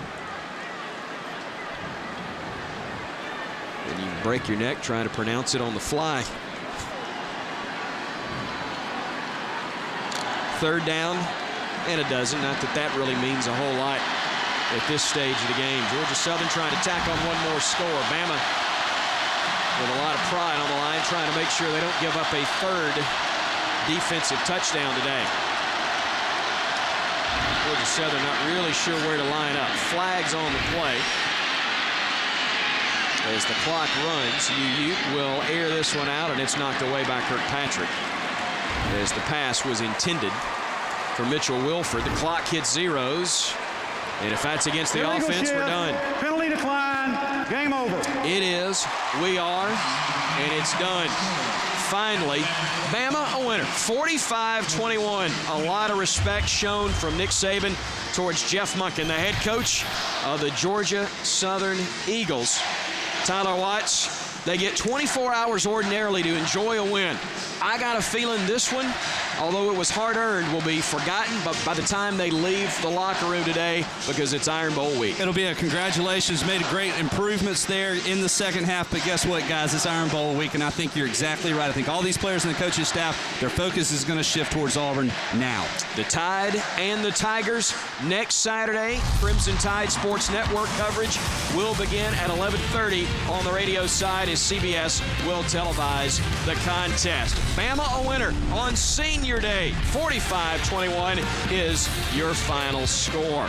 For Tyler Watts, Tom Roberts, and our producer, Steve Graham, I'm Chris Stewart. Thanks for joining us. Roll Tide, and so long from the Capstone.